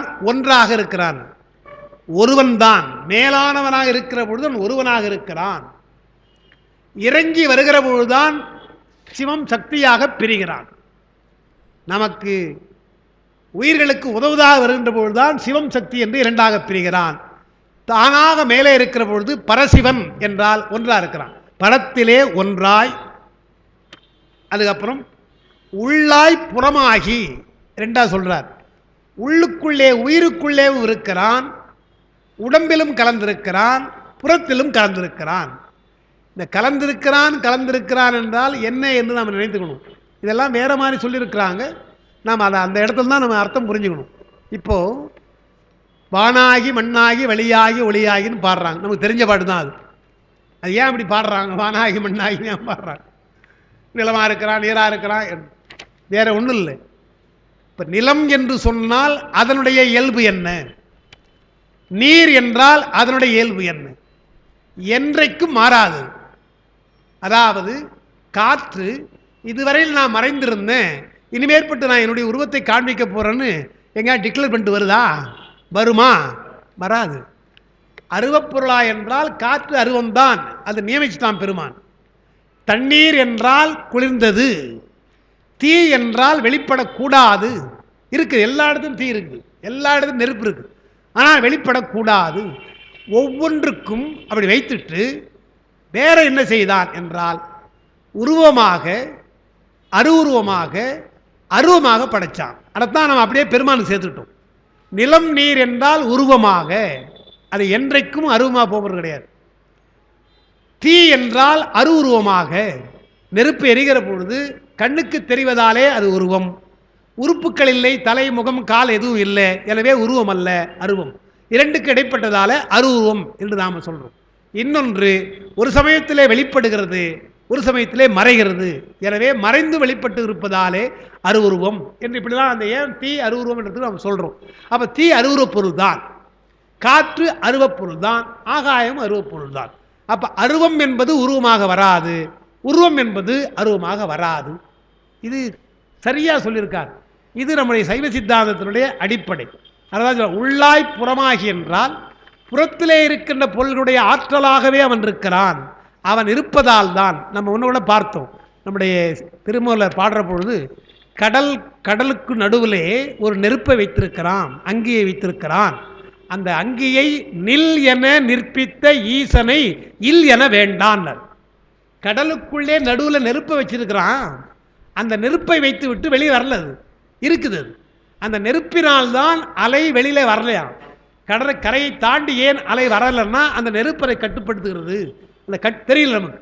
கட்டுப்பாட்டோடு அந்த வெப்பம் அந்த தண்ணீரை வேகமாக போக விடாமல் தடுக்கிறது. எனவே தான் கரையே இல்லாமல் அலை வந்து மோதி திரும்பி போயிடுது. அதை சொல்றாரு இறைவன் இருக்கிறாரா இல்லையான்றது நீ வேற ஒன்றும் பார்க்க வேணாம்ப்பா. கடல் பக்கத்தில் போய் நின்றுகொள். வருகின்ற அலை எவ்வளோ வேகமாக வருது, வேகமாக அடிக்கும். பார்த்தீங்கன்னா நாம் கூட பயப்படுவோம். வேகமாக வந்து தரையை தொட்டு விட்டு ரொம்ப அமைதியாக தெரியும் போகுது இல்லையா? அப்போ கடலுக்குள்ளே அங்கேயை நில் என நிற்பித்த ஈசனை இல் என வேண்டாம், இறைவன் இல்லைன்னு சொல்லாதீங்கப்பா என்று முதல்ல அவர் சொல்றார். அதுதான் இங்கே பார்க்கிறோம். உருவமாக அருவமாக வைத்தானே, அது ஏதாவது மாற்றம் இருக்கிறதா என்றால் பொருள்கள் மாறுவதே கிடையாது, நாம தான் மாறுறோம். அவர் என்ன கண்ணதாசன் பாடின பாட்டில் வானும் நிலமும் நிலவும் எல்லாம் மாறாது, மனிதன் மாறிவிட்டான் அன்றைக்கே பாடினார் இல்லையா? மனுஷன் தான் மாறுறான். எனவே அவையெல்லாம் மாறவில்லை என்றார். அப்போ பரத்தினில் ஒன்றாய் உள்ளாய் புறமாகி உயிருக்குள்ளே உயிராக புறமாக புறத்தில் இருக்கிற பொருள்களாக கலந்து பரத்தினுள், வரம் என்றால் இறங்கி வருதல், அது பொதுநிலை. தரம் பரம் என்றால் மேலான நிலை சொரூப லட்சணம், வரம் என்றால் பொதுநிலை தடத்த லட்சணம். வரத்தினுள் வரப்போது எப்படி வரா? மாயவனாய் அயனாகி திருமாலாக காப்பதற்கு பொழுது திருமாலாக வருகிறான், படைக்கிற பொழுது பிரம்மனாக வருகிறான் வந்து. அப்புறம் தரத்தினுள் தான் பல தன்மையனாகி, தரம் என்று சொன்னால் தகுதியின் அர்த்தம். உயிர்களுக்கு உதவுகிற பொழுது ஒரே மாதிரி உதவவில்லை. இந்த மருத்துவர் வந்திருக்கிறார், ஒவ்வொரு நாளும் பல நோயாளிகளை பார்க்கிறார், எல்லாருக்கும் வேறு வேறு மருந்து தராரு தவிர ஒரே மருந்து தர்றாரு வச்சு ஒரு வேளை இல்லையா? உங்களுக்கு என்ன கொடுத்தாரு? அதான் கொடுத்தாரா? எனக்கு அதான் கொடுத்தாரு. உங்களுக்கு அதான் கொடுத்தாரா? என்ன ஒரே மருந்தை கொடுத்துருக்காரு? அவர்கிட்ட போகாதீங்க. முதல்ல ஒரே மருந்து கொடுத்தா என்ன சொல்லணும்? அவர் இது ஒன்று தான் தெரியும் பழகுதுப்பா என்று போகாது. அவரவருக்கு ஏற்றார் போலன்னு கொடுக்குறார். நோயாளிகள் மேலே அவருக்கு எந்த வித வேறுபாடும் கிடையாது. எல்லாம் ஒன்றும் சொல்ல போனால் அவர் காசே வாங்குறது கிடையாது. மற்ற டாக்டராவது காசு வாங்குறான், அவர் எதுவும் கிடையாது. அறவாக ட்ரஸ்ட்டில் செய்கிறார். அவர் டாக்டர் ஃபீஸ் இல்லாமல் ஒரு டாக்டர் அந்த காலத்தில் இருக்கான்னு ஆச்சரியமாக இருக்குது பார்க்குறோம். அப்போது எல்லாரும் ஒரே நிலை தான், ஆனால் நோயினுடைய தரம் பார்த்து தானே மருந்து தருகிறார். அதுபோல் பெருமான் ஆட்கொள்ளுகிறான் என்று சொன்னால் அந்தந்த உயிர்களுக்கு எது பக்குவமோ அதனுடைய தரம் அறிந்து தான் பல தன்மையன் ஆகிறான். அதை எழுதியிருக்கேன். ஆட்பால் அவர்க்கு அருளும் வண்ணமும் பின்னால் எழுதியிருப்பேன். ஆதி மாண்பும் கேட்பான் புகில் அளவில்லை. பெருமான் அருள்கின்ற பொழுது நால்வர் பெருமக்களுக்கே மாற்றினாரே, நம்ம விட்டுருங்க. நால்வரும் அருளாளர்கள் தான். ஞான சம்பந்தருக்கு அருளியது போல அப்பருக்கு அருள் இல்லை, அப்பரை ஆட்கொண்டது போல சுந்தரரை ஆட்கொள்ள, எல்லாருக்கும் வெவ்வேறு மாதிரி ஆட்கொண்டான்னு பார்க்குறோம் இல்லையா? எனவே தரத்தினாலே பல தன்மையனாக பல வகையாக தன்மையனாக இருக்கிறான் என்றால், அதனால் என்ன சொல்கிறாங்க என்றால், நேற்று கூட யாரோ ஒரு நம்ம எங்கள் தான் சைவ சித்தாந்த பயிற்சியில் தான் உட்காந்து ராத்திரி பெரிய டிஸ்கஷன் பேசுனாங்க. என்னையா சாய்பாபா சாய்பாபான்னு நாங்கள் இங்கே, இப்போ அவர் போயிட்டார், ஷீடி சாய்பாபான்னு போயிட்டுருக்காங்க. இந்த பக்கம் போகிறாங்க, இந்த பக்கம் போனால் ஐயப்பன்றாங்க, இந்த பக்கம் ஆஞ்சநேயர்ன்றாங்க. எந்த சாமியாக கும்பிட்றதுன்னு தெரியலையே என்றால் நமக்கு ஒரு பெரிய சங்கடம் வருது இல்லையா? நாம் சொல்கிற சிவனை தவிர மற்றெல்லாம் கும்பிட்றாங்களே, அந்த சிவன் மேலே மட்டும் பக்தி வரமாட்டேன் என்று வேடிக்கையாக சொன்னாங்க. இப்படி அல்ல, அவரவர் தரத்திற்கு ஏற்றார் போல பெருமான் அருள் புரிகிறான். இப்போ அவங்களுக்கு சாய்பாபா நல்லா இருக்கு, அவ்வளோதான். அவ்வளோ ஒன்றும் நாம் சொல்ல முடியாது. அவர்கள் தரத்திற்கு சாய்பாபா புத்தகம்னு சொன்னால் கூட பார்க்கலாம். நாள்தோறும் படிக்கிற புத்தகமாக இருக்கின்ற பேப்பராக இருந்தால் படிச்சுட்டு இருக்கான், பொழுதுபோக்காக படிக்கிறான் சில பேர். நீங்கள் ட்ரெயினில் போனீங்கன்னா அந்த ஸ்டேஷன் எக்மோர்லேயோ அல்ல சென்டர்லேயோ போனீங்கன்னா புத்தகம் கடை இருக்கும். புத்தகம் எதுக்கு வாங்கினா அப்போ படிக்கிற ஒரு நாவல் மாதிரி, அது பெரிய கருத்துலாம் இருக்காது, அதில் தமாஷா படிக்கணும். ஒரு 2 மணி நேரம் 3 மணி நேரம் பொழுது போகணும். ஆனால் பொழுதுபோக்காக படிப்பான், படித்து முடிச்சு தூக்கி போட்டு போக வேண்டியதான். அது ஒன்றும் கிடையாது, வேறு ஒன்றுமே இருக்காது. அந்த படிப்பினால என்ன பலன்? ஒன்றும் கிடையாது, பொழுது போகுதுதான். அந்த 3 மணி நேரத்தை ஏதாவது ஒரு திருக்குறளோ இல்லை ஏதாவது இலக்கியமோ படித்தா எவ்வளோ பொழுது போகும்? பொழுதும் போகும், அதே சமயத்தில் அறிவும் வரும், பக்குவம் படும் உயிர். ஆனால் அந்த தரம் அவளுக்கு கிடையாது. ரயிலே போகிற அத்தனை பேருக்கு நீங்கள் வைத்துக்கிட்டு கொஞ்சம் ஒரு சிவஞான ஓரம் படிங்க, திருக்குறள் ஓரம் ஒரு படிங்க, கோயம்புத்தூரில் படிங்கன்னா எவன் படிப்பான்? வெள்ளைவாரணம் இருந்தார், வெள்ளைவாரணம், அண்ணாமலை பல்கலைக்கழகத்தில். அவர் நான் அப்போ மாயவரத்தில் இருந்த பொழுது ஏபிசி காலேஜுக்கு பேச வந்தார். பேச வர பொழுது மறுநாள் காலையில் அவர் பேச வரணும். காலையில் அரை முன்னாள் இரவே வந்துட்டார். இரவே தங்குறார். தங்குற பொழுது ஒரு அறையில் கொடுத்துட்டு, ஐயா இரவு படிக்கிறது எதாவது புத்தகம் கொடுக்கலாமா என்று கேட்டு, நாங்கள் நினச்சோம் ஃப்ரீயாக எதாவது படிப்பார் இல்லையா, கதை புத்தகம் எல்லாம் படிப்பார். அவர் என்ன சொன்னார், இல்லை தொல்காப்பி நான் எடுத்து வந்துக்கிறேன் அப்படின்னு. தொல்காப்பியம் சேனாவரை எடுத்தாந்துக்கிறேன்னார். அப்போ என்னென்னா ஓய்வா படிப்பதற்கு தொல்காப்பியம் சேனாவரைன்னு சொன்னால் அவங்க ஸ்டாண்டர்ட் இப்படி ஸ்டாண்டர்ட் இல்லையா? ஏன்னா உயர்ந்த படிப்பெல்லாம் படிச்சிருப்பாடா, படிக்க முடியாது, சாதாரண பதத்தை படிக்க முடியாது. அப்போது அவரவர் தரத்திற்காக புத்தகமே அமைகிறது என்ற பொழுது தெய்வங்களும் அவரவர் தரத்துக்குத்தான் வரும். சிவனை வணங்குதல் என்று சொன்னால் அது உயர்ந்த நிலை. சிவனலால் முத்தியில் சேர்த்துவார் இல்லை என்று சொன்னார்.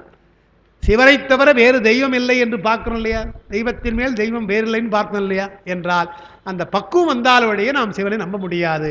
அதான் சொல்ல தரத்தினில் தான் பல தன்மையனாகி சிவமாக இருந்த நான் சிவமாகத்தான் வணங்குவேன், என்ன வணங்கணும், மற்ற அருள் புரிய மாற்றம் கிடையாது. எப்படி வேணாலும் வணங்கிக்கப்பா, எந்த தெய்வத்தை நீ வணங்கிக்கொள், நான் அருள் புரிகிறேன் என்று அவரவர் பக்குவத்திற்கு ஏற்றாற் போல தன்மையனாகி கரத்தினுள் நின்று. கரம் என்று சொன்னால் கை என்று அர்த்தம். பெருமானுக்கு கை எது என்றால் அருள்தான். அருள்தான் கை. அது ஒரு பாட்டு கூட பின்னால் எழுதியிருக்கிறேன். நம் கையினால் நாம் அனைத்தும் செய்தார் போல் நங்கையினால் செய்தளிக்கும் நாயகன் என்று வரும். நங்கை என்றால் பெண்ணுன்னு ஒரு அர்த்தம், நம் கை என்றால் நம்முடைய கையின் அர்த்தம். நாம் செயல் செய்கிற பொழுது நம் கையினால் செய்கிறோம் இல்லையா? கையினால் செய்கிறோம், செயல்களெல்லாம் கையினால். அதனால்தான் செய்கை என்று அதற்கு பெயர். செயலை கையினால் செய்கிறதுனால செய்கை என்று ஒரு வார்த்தை சொல்கிறாங்க. செய் என்று சொன்னாலே செயல்தான் நமக்கு.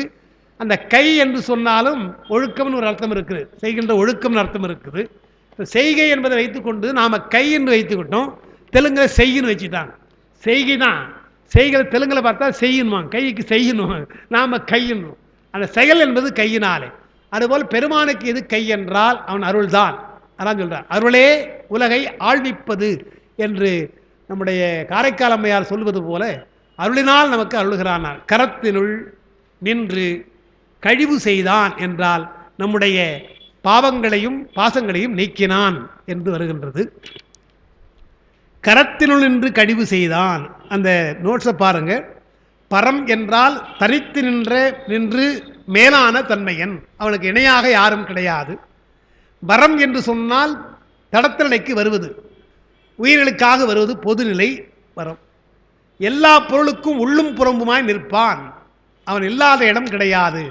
எல்லா பொருளிலும் கலந்திருக்கிறான் பெருமான். அந்த கலப்பு நிலை வைத்துத்தான் நாம் தமிழில் இறைவன் என்று சொல்கிறோம்.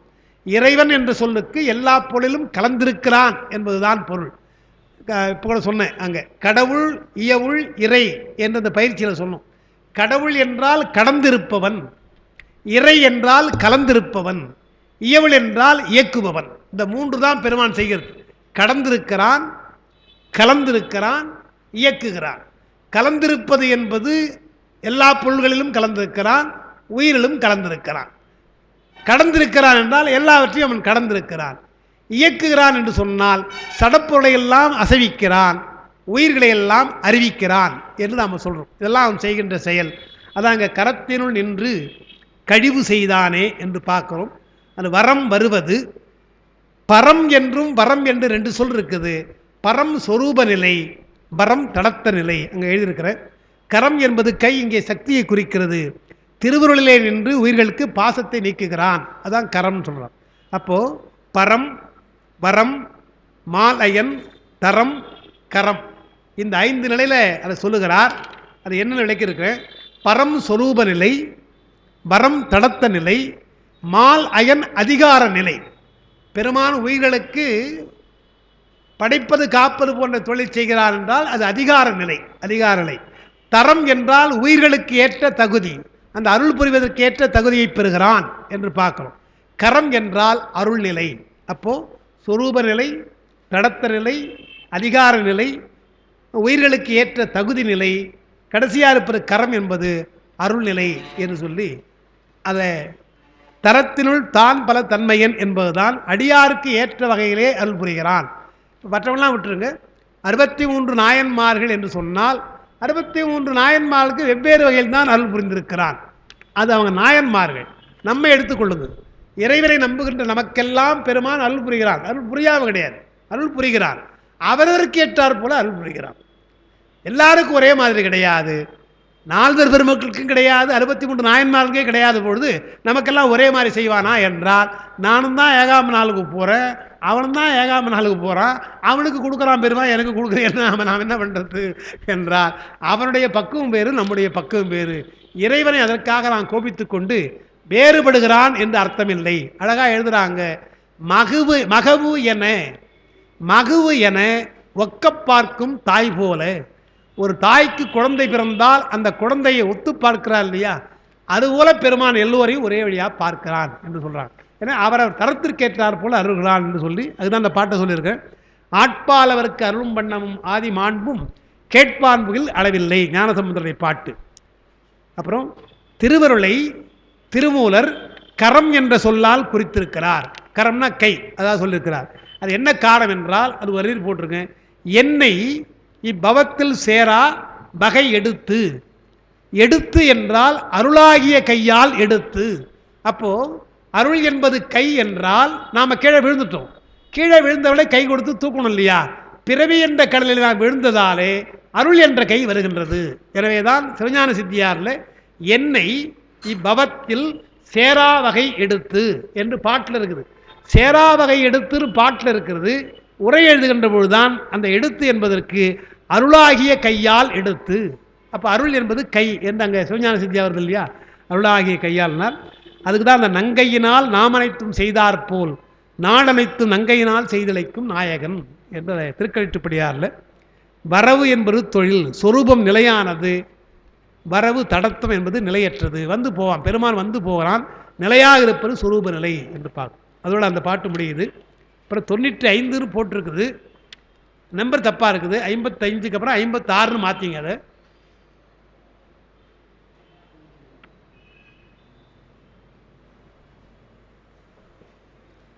அதாவது 90 அவசரமாக எழுதுகிற பொழுது அந்த என்னுடைய புக்கில் இந்த பக்கம் 90 இப்படி நம்பர் இப்படி இருக்கும், அது ரன்னிங் நம்பர். அந்த தலைப்பு கேட்ட நம்பர் இந்த பக்கம் இருக்கும், மறந்து போய் இப்படி எழுதிடும் சில சமயம். அதனால் 55, 54, 55 சிவபரத்தில் இருக்கிறது. 6வது 96, 95க்கு பதிலாக 56 போட்டுருக்கும். 56வது பாட்டு என்ன என்றால் தான், அதான் அது 90 கிடையாது, 56. தான் ஒரு கூறு சதாசிவன் எம் இறை, வான் ஒரு கூறு மருவியும் அங்குளான், கோன் ஒரு கூறு உடல் உள் நின்று உயிர்க்கின்ற தான் ஒரு கூறு சலமயனாமே என்று சொன்னார். பெருமான் சலமயம், சலம் என்றால் தண்ணீர் அர்த்தம், ஜலம் தான் சலம்னு வருது, தண்ணீர். சலமயனாக இருக்கிறான் என்று சொன்னால் எப்பொழுதும் குளிர்ந்திருக்கிறான் அர்த்தம். தண்ணீர் மயன்னு ஒரு அர்த்தம் இருக்குது, அதுதான் நமக்கு அந்த பஞ்சபூத ஸ்தலங்களை வைத்திருக்கிறோம், எல்லாமாக இருக்கிறான்னு. இருந்தாலும் இங்கே சலமயன் என்று சொன்னால் தண்ணீர் மயம் சொன்னால் பெருமான் எப்பொழுதும் தண்ணீர் நிலை, குளிர்ந்த நிலையில் இருக்கிறான், குளிர்ச்சியாக இருக்கிறான்னு அர்த்தம். நான் எப்படிலாம் இருக்கிறான்ற முதல்ல தான் தான் அப்படின்னார். முதல்ல தான் தானாக இருக்கிறான், அது ஒரு கூறு. தானாக இருக்கின்ற சொரூப நிலை என்பது வேறு. எந்த வடிவம் எடுக்காமல் எந்த பெயரும் சொல்லாமல் இருக்கின்ற ஒரு நிலை, அது தான். அதற்கப்புறம் வர பொழுது சதாசிவன் என்ற நிலை. கீழே வருகின்ற அருள் நிலைக்கு வருகின்ற பொழுது சதாசிவன் என்று வருகிறான் எம்மிறை. அதுக்கப்புறம் இல்லை, அது என்ன பண்ணும், பாட்டுக்காக சொல்கிறேன். உள் நின்று உயிர்க்கிறான் வருது இல்லையா, உயிருக்கு உயிராக வருது இல்லையா, உயிருக்கு உயிராக இருப்பது லயநிலை என்று பார்க்கணும், லயசிவன் என்று வைக்கணும். அதுக்கப்புறம் திரோதானம் என்று சொல்றோம். திரோதானம் பாசங்களின் வழி நின்று மறைக்கிறான். அப்புறம் அருள் பாசம் நீக்கி தன்னையே தருகின்ற அருள் ஆற்றல், தன்னையே தருகிறான் என்று. இந்நிலை வேறுபாடுகளை அறிதல் உயிர்களுக்கு அரிது. இவ்வளவு வேறுபாடு இருக்குது, இது அறிவது கஷ்டம் தான் அந்த பாட்டை சொல்றார். எப்படி? முதல்ல தானாக இருக்கிறான், சதாசிவனாக, லயசிவனாக, போகசிவனாக, அதிகார சிவனாகலாம் இருந்தாலும் இதையெல்லாம் கடந்து தானாக இருக்கிறான், அது ஒரு கூறம். முதல்ல தான் பண்ணிக்கணும். தான் முதல்ல பிரிச்சிங்க, ஒரு கூறு பிரிய, அடுத்து பிரிங்க. ஒரு கூறு என்றால் சக்தி கூறாக இருக்கிறான் என்று ஒரு கூறாக பிரிகிறான் என்பதுதான் திரோதான், மறைப்பு சக்தி. உங்களுக்கு அன்றைக்கு இந்த இங்கே இன்னும் போர்டில் எழுதுன ஞாபகம் எனக்கு, பராசக்தி என்று ஒன்று சொன்னோம், ஞாபகம் இருக்கலாம் உனக்கு. சிவனுக்கு மேலான ஒன்று பரசிவன், அதுதான் சொரூப லட்சணம். அங்கிருந்து அந்த அந்த பரசிவனுக்கு உள்ள சக்தி பராசக்தி. இறங்குகிற பொழுது, உயிர்களை நோக்கி இறங்குகிற பொழுது ஆதிசிவன் என்று சொன்னோம். பரசிவன், அப்புறம் ஆதிசிவன். ஆதிசிவனுக்குள்ள சக்தி எது என்றால் ஆதிசக்தி. பரசிவனுக்குள்ள சக்தி பராசக்தி, ஆதிசிவனுக்குள்ள ஆதிசக்தி இருக்கு இல்லையா, அந்த ஆதிசக்தி தான் திரோதான சக்தி, மறைப்பு சக்தி. அதான் இங்கே போட்டிருக்கும். உயிர்களுக்கு அருள் புரிவதற்காக மறைத்திருக்கிறான். பயிற்சி கொஞ்சம் விளக்கமாக சொன்னோம். பெருமான் பலவற்றை மறைத்திருக்கிறான், நமக்கு தெரியல. அடுத்த நிமிடம் என்ன நடக்க போகுது நமக்கு தெரியாது. நம்மை சார்ந்தே நாம் என்ன பண்ண போறோம் தெரியாது. எனவே பலவற்றை மறைத்திருக்கிறான் என்று பார்க்கிறோம். அதே போல பொருள்களும் அப்படித்தான். அதாவது இவரே சொல்றார், அங்கி மிகாமை வைத்தான் உடல் வைத்தான், தங்கி மிகாமை வைத்தான் தமிழ்ச்சாத்திரம், பொங்கி மிகாமை வைத்தான் பொருள்தானவே. அது ஒரு முக்கியமான வரி. அது அவர் சொல்றது. தங்கி மிகாமை வைத்தான் தமிழ்ச்சாத்திரம் என்று சொன்னால் நமக்கெல்லாம் என்ன ஒரு வருத்தம் வருது. நீங்கள் வரலாற்றில் பார்த்தீங்கன்னா தமிழில் இருக்கின்ற பல இலக்கியங்களும் இலக்கணங்களும் கலை நூல்களும் அழிஞ்சு போச்சு. தொல்காப்பிய உரையாசிரியர் மூலமாக தெரிகின்ற சிலது, இறையனார் கலவியல் மூலமாக தெரிகின்ற நூல்கள்லாம் பார்த்தீங்கன்னா எல்லாம் அருமையான நூல்கள். நாடகத்தை பற்றி உள்ள நூல்கள் எவ்வளவு, இசை நுணுக்கம் உள்ள நூல்கள் எவ்வளவு, நிறைய எல்லாம் பெயர் தெரியுதே தவிர அது எப்படின்னு சொல்ல முடியல. போயிடுச்சு, எல்லாம் போயிடுச்சு. அதுக்கு மேற்பட்டு தான் நமக்கு சில பொருள்கள் கிடைத்திருக்குன்னு பார்க்கணும். தொல்காப்பியத்தில் சில பகுதி கிடைக்குதுன்னு பார்க்கணும். இப்போ ஏன்னு சொன்னால், தொல்காப்பியத்தில் ஒரு நிலம் என்று வைத்துக்கொள்ள, குறிஞ்சி நிலம், மலை சார்ந்த இடம் அல்லது காடு சார்ந்த இடம், முல்லை, இதுபோல் இருந்தால் அந்தந்த வாழ் மக்களுக்கு தெய்வம் எது, உணவு எது, தொழில் எது, விலங்கு என்ன, அங்கே என்ன மரங்கள் எல்லாம் சொல்லுகிற பொழுது மறக்காமல் சொல்கிறாங்க. அந்த நிலத்துக்குரிய ராகம் பண் எது, அந்த நிலத்துக்குரிய யாழ் எது, இசைக்கருவி எது என்றால் உணவு போல, தெய்வம் போல, மரங்களைப் போல பண் யாழ் என்பதும் கருப்பொருள்றாங்க. அந்தந்த நிலத்திற்குரிய ராகங்கள், அந்தந்த நிலம் மட்டும் இல்லை, அந்தந்த காலத்துக்குரிய ராகங்கள், நேரத்துக்குரிய ராகங்கள் சொல்கிறார். எனக்கு நம்முடைய சர்க்குருநாதன் சொன்னார் இல்லையா, அந்தந்த நேரத்துக்குரிய ராகம் நமக்கு தெரியும். காலையிலே பாட வேண்டும் என்றால் பூபாலம் பாட வேண்டும் சொல்கிறோம். தூங்குற பொழுது நீலாம்பரி பாடம்ன்றாங்க. மழை வந்தாலும் மேகக்குறிஞ்சின்னு சொல்கிறாங்க இல்லையா. அதுபோல் அந்தந்த நேரத்திற்கு அந்தந்த பயனுக்குரிய ராகங்கள் என்றால் நமக்கு தான் இருந்திருக்கு. அவ்வளவு நாடகம் என்றால் நம்முடைய பெருமானே நடனமாக இருக்கிறான்னு பார்க்குறேன் என்றால் அப்படிப்பட்ட ஒரு போஸ், ஒரு கால் ஊன்றிக்கொண்டு ஒரு காலை எடுத்து சொல்லுகின்ற அந்த அருமையான போஸ்ட் இருக்கு இல்லையா, அது எங்கேயுமே கிடையாது என்று நம்ம பார்க்குறோம். அப்போ நடனத்திலே வல்லவராக நாம் இருந்திருக்கோம் பாருங்க. இதெல்லாம் போச்சு, கஷ்டப்படுறோம். அதுதான் திருமூலர் கொஞ்சம் சமாதானம் சொல்கிறார். என்ன சொல்கிறாருன்னா, அவ்வளவு இருந்தால் படிக்க போறியான்னு கேட்டார். முதல் விஷயம் இருக்கிறதே படிக்கல. இப்போ தொல்காப்பியும் இருந்துருக்குது, ஏன் திருக்குறள் தான் இருக்குது. திருக்குறள் மொத்தம் படிச்சுட்டுமா நம்ம? நானே படிக்கல பண்ணணும். ஏன்னா ஆசிரியர் தான் சும்மா படிச்சிருக்கமே தவிர ஆழ்ந்து படிப்போம் என்றால் நமக்கு இருக்கிற சூழ்நிலையில் இருக்கிற நூலையே படிக்கும் உண்டு. இல்லாத நூல்களை பற்றி கவலைப்பட்டு ஏன் கவலை வர விட்டுறார். அது என்ன அழகாக சொன்னார் என்றால், பெருமானுக்கு தெரியும் இருக்கிற நூலையே படிக்க மாட்டான், இன்னும் எதுக்கு நூல் என்று கடல் கொள்ள வச்சுட்டான். கொள்ள வைத்து விட்டு இப்போ நீங்கள் பார்க்கலாங்க. இப்போ நம்ம சிவச்சந்திரன் இருக்கிறார் இல்லையா, அவர் என்ன பண்ணாராம், அவங்க மாமனார் சொத்து இருக்கிற அவருக்கு கொடுத்த புத்தகங்கள், அது இவர் வாங்கிய புத்தகங்கள் எல்லாவற்றையும் போன 2 ஆண்டுகளுக்கு முன்னாடி ஞாபகம் எனக்குலாம் அழைப்பு வந்து போக முடியல. இதையெல்லாம் ஒரு அழகாக ஒரு கட்டடத்தை கட்டி அதில் நூலகமாக வைத்து எல்லா நூல்களும் இருக்குது போட்டு அது வாடகை வீட்டை வேலை அவருக்கு வாடகை எடுத்து அந்த நூலை எடுத்து வைத்து அதை என்னென்ன நூல்கள்லாம் பட்டியல் போட்டு தினந்தோறும் வந்து படிங்கப்பான்னு சொன்னால் ஒருத்தவங்க இன்னைக்கு என்னென்ன எல்லாம் போட்டாராம். போட்டாச்சு இல்லை, ஒருத்தவங்க கூட போலையா. நான் கேட்டேன், எப்படி நூலகம் இருக்கு? பூட்டிட்டேங்கன்னார். எப்படி ஒருத்தவங்க வர, நான் தான் போய் உட்காந்து படிச்சுங்கிறேன். எவனும் வரலன்னா படிப்பதற்கு ஆர்வம் இல்லை, இருக்கிற நூலையே படிக்கலைப்பா என்றுதான்.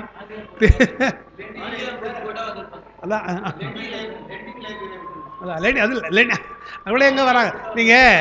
இல்லைங்களா, லெண்டிங் லைப்ரரி என்ன நினைங்க, லெண்டிங் லைப்ரரி கூட நான் பார்த்துருக்குங்க. நீங்கள் போய் கேட்டால் நாவலை புஷ்பா தங்கத்தர நூல், சுஜாதா நாவல் எப்படி கொடுக்குறானே தவிர உயர்ந்த ஒரு நூலை வச்சிடல. இதுதான் அதிகமாக எது போகுதோ அதான் வச்சுருப்பான். வாங்காத்தான் வாங்கி வைக்கிறது ஒன்று பைத்தியக்காரனா வைக்கிறதுக்கு போகிறதான் வச்சுருப்பான். ஏன்னா அதனால் பணம் வரணும் இல்லையா. அப்போ நம்முடைய சுந்தரமூர்த்தி அவருடைய புத்தகம்லாம் பாருங்கள் வீணாக போச்சு. இப்போ எங்கள் வீட்டில் வந்து பாருங்கள் அப்படி தான் இருக்குது, புத்தகம்லாம் இருக்குது.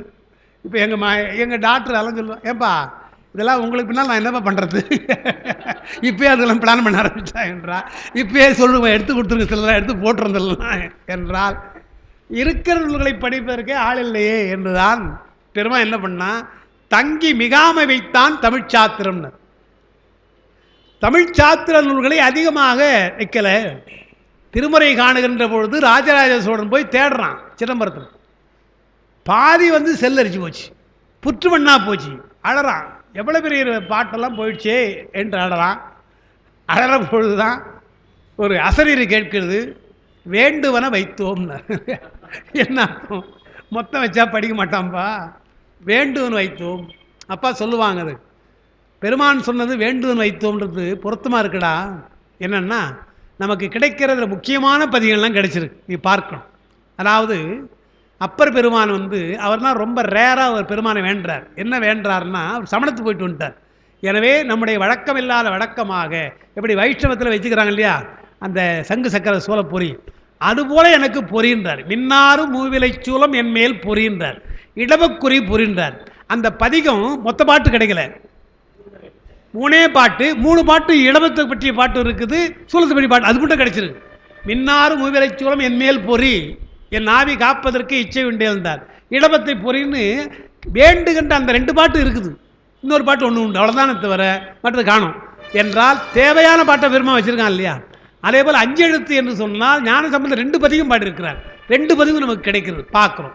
அப்பர் பெருமான் பாடியிருக்கிற பாட்டு கிடைக்குது, அப்புறம் சுந்தரது கிடைக்குது, அதே போல் மந்திரமாவது நீர் கிடைக்குது. என்றால் முக்கியமான பாட்டெல்லாம் நமக்கு கிடைச்சிருக்குடா. முக்கியமாக இன்னொன்று வேயிறு தோழி முங்கன், முக்கியமான பாட்டு கோளறு பதிகம் நமக்கு கிடைச்சிருக்குது. அதை விட இன்னொன்று முக்கியமான திருவாவூரில் பொண்ணு பெற்றது, அதுவும் முக்கியம், இடரினும் இல்லையா அந்த பாட்டு, பொன் தருவதற்காக எதெல்லாம் நமக்கு தேவையோ அதெல்லாம் வைத்திருக்கிறான் பெருமான் என்று பார்க்குறோம். இருக்கின்ற எஞ்சிய நூல்களை எங்கே படிக்கிறோம், 4000கணக்கான பாட்டு இருக்கிறது. முற்றோதல் என்று படிக்கிறோம், பரவாயில்ல, அந்த ஒரு முயற்சி செய்திருக்கிறோம், பயிற்சி நமக்கு இருக்கிறது, இன்னும் செய்யணும். தங்கி அதான், ஏன்னா அவருக்கே தெரியும் இல்லையா. எனவே தங்கி மிகாமை வைத்தான் தமிழ் சாத்திரம் என்று சொல்றது இதுக்காக இங்க எதுக்கு சொல்றோம், தான் ஒரு கூறுன்னு சொன்ன இல்லையா, ஒரு கூறாக சக்தியாக இருந்து பிரிகின்றான். தானாக இருக்கின்றவன் ஒரு கூறாக பிரிந்தான். அப்புறம் சதாசிவ நிலை என்று வரான். தான் ஒரு கூறாக இருப்பொழுது சிவம் சக்தியாக இருத்தல், சதாசிவம் என்று சொன்னால் ஞானமும் கிரியும் சமமாக இருக்கின்ற அருள்நிலை என்று சொல்லி, அப்புறம் வான் ஒரு கூறு என்று வருது. இங்கே நான் கொடுத்துருப்பேன், இந்த வானம் என்ற சொல் கடைசியில் இருக்கு பாருங்க, இங்கே எழுதியிருப்பேன், ஞாபகம் எனக்கு. தான் ஒரு கூறு, வான் ஒரு கூறு, இந்த சாந்தி அதீத கலை பாருங்க, சாந்தி அதீத கலை ஆகாயம் கொடுத்துருக்கேன். வான் ஒரு கூறாக இருக்கிறான் என்றால் சாந்தி அதீத கலையாக இருக்கிறான். என்ன சொல்றார் இந்த பாட்டில், சுரூப லட்சணமாக இருக்கிறான் பெருமான், சிவமாக இருக்கிறான் ஒன்று. அதற்கடுத்து சிவம் சக்தியாக இருக்கிறான், அது லயநிலை, அது லயசிவன். சதாசிவன் என்பது போக நிலை, அப்படி இருக்கிறான். முன்ன பார்த்தோம் அந்த அதிகார நிலை பார்த்தோம், சதாசிவன் போக நிலை. வான் என்று சொல்றோம் இல்லையா, ஆகாயம். ஆகாயம் என்று சொல்ற பொழுது அந்த கலை வடிவாக இருக்கிறான், சாந்தி அதீத கலையாக இருக்கிறான்னு சொல்லுவாங்க சித்தாந்தத்தில். இந்த இடம் கொஞ்சம் நுட்பமான இடம், ரொம்ப அதிகம் நாங்கள் விளக்கிறது கிடையாது. அதை பஞ்சகலைகள் என்று சொல்லுவாங்க. அது பஞ்சகலைகள் என்று சொன்னால் இப்படி ஞாபகம் வைத்துக்கணும், நிலம் நீர் தீ காற்று ஆகாயம் இருக்கு இல்லையா. இந்த நிலம் நீர் தீ காற்று என்றது 5 பூதங்கள். 5 பூதங்களில் 4 பூதங்களை விட்டுருங்க, ஆகாயத்தை விட்டுருங்க, மீட்டு 4 பூதம் இருக்கு இல்லையா. இந்த 4 பூதத்தையும் மேலாக இருப்பது ஆகாயம், வியாபகமாக இருப்பது ஆகாயம். தான் வியாபகமாக ஆகாயம் இருந்து கொண்டு 4 பூதங்களை அடக்குது, இது ஒரு நிலை. அதற்கு மேற்பட்டு நாம் பார்க்கிற இந்த ஆகாயத்திற்கு மேற்பட்டு ஒரு லேயர், அதைத்தான் மாயைன்னு சொல்றோம். நாம் பெரும் சக்தியாக ஒன்று இருக்கிறது, இன்னைக்கு சயின்ஸ் அதெல்லாம் ஒத்துக்குது. மாயை என்று அவர் சொல்றோம், அது ஒரு லேயர். அதற்கு மேற்பட்டு போற பொழுதுதான் பெருமானுடைய அருள் ஒரு லேயர் என்று பிரிக்கும், அருள் என்று நாம் சொல்றோம். இப்படி 3 வகையாக பிரித்து ஆகாய வண்ணம் உடையாய் போற்றி என்று வரும் பாட்டில். திருத்தாண்டத்தில் ஆகாய வண்ணம் உடையாய், திருமந்திரத்தில் வெளிப்படையாகவே ஆகாயம் 3ன்னு வரும், 3 ஆகாயம் வரும் என்றால் நாம் பார்க்கிற இந்த பூதாகாயம் ஒன்று, அதுக்கப்புறம் மாயையாக இருக்கின்ற ஆகாயம் ஒன்று, அதுவும் சடம்தான். அதற்கு மேல் அருளாகாயம் என்றால் அருள்வெளி என்று ஒன்று. இந்த அருள்வெளி என்று சொல்வதற்கான் ஐயா நடத்துறது தான் யோகம். யோக நிலைக்கு போகிற பொழுது அவங்க அடிப்படையாக தான் ஆரம்பித்தாங்க. நான் வந்துட்டேன், ஃபுல்லாக கேட்க முடியல. இறையாற்றலையும் உயிராற்றலையும் இணைப்பது தான் யோகம். அதைத்தான் திருமந்திரத்தை சொல்கிறார். பேராற்றலாக இருக்கின்ற இறையாற்றலோடு உயிராற்றலை இணைக்கணும் என்றால் யோக நிலை தான் முடியும். அப்போது இந்த உயிராற்றலை எங்கே இணைச்சிருக்கிறோம்? இப்போ நம்ம பொருள்களை இணைச்சிருக்கிறோம். பொருள்களை இணைச்சி நம்ம பேசுகிறோம், பழகிறோம், சாப்பிட்றோம், போகிறோம். ஆனால் இந்த பொருள்களிலிருந்து நம்முடைய ஆற்றலை மாறுபடுத்தி யோகத்திற்கு கொண்டு போக வேண்டும்.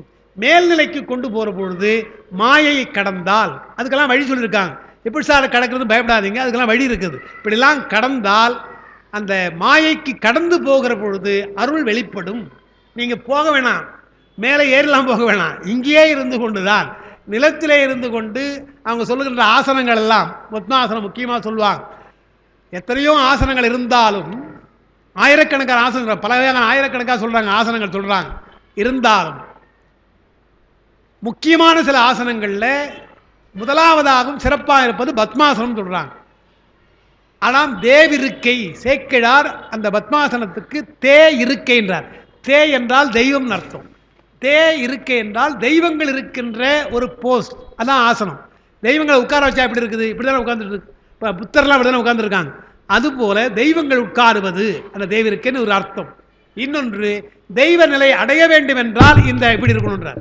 நீ மனித நிலையிலிருந்து தெய்வ நிலையை அடைய வேண்டும் என்றால், இறையாற்றலோடு நீ போக வேண்டும் என்று சொன்னால் முதல்ல இந்த பத்மாசனம்ன்றாங்க. இந்த உயர்ந்த விஷயத்தை தமிழர்கள் சாதாரணமாக சப்ளாங்கோல் போட்டு உட்காரணும். யாருக்கு அது என்னன்னு தெரியாது. இதுபோல் இப்போ இன்றைக்கி பெரிய டாக்டர்ஸ்லாம் சொல்கிறாங்க, ஆர்த்தோ டாக்டர்ஸ்லாம், முட்டி வலியெல்லாம் வருது, ஆர்த்தோ ப்ராப்ளம்லாம் வருதுன்னு சொன்னால் இந்த மாதிரி உட்காரத்தான்றாங்க. காலை தொங்க போட்டு உட்காரத்தான்றாங்க. இப்போ நான் அண்மையில் அதை நான் ஃபீல் பண்ணுறேன். ஏன்னா மலேசியா சிங்கப்பூர் போகிற பொழுது ஃப்ளைட்டில் வந்துடும் இல்லையா, இந்த மாதிரி கொஞ்சம் தொடர்ந்து போயிட்டுதான் போச்சு. தொங்கி காலே போட்டுருந்தோம் இல்லையா, அசையாமல் இருக்கும் இல்லையா, கால் வீங்கி போகுது நமக்கு.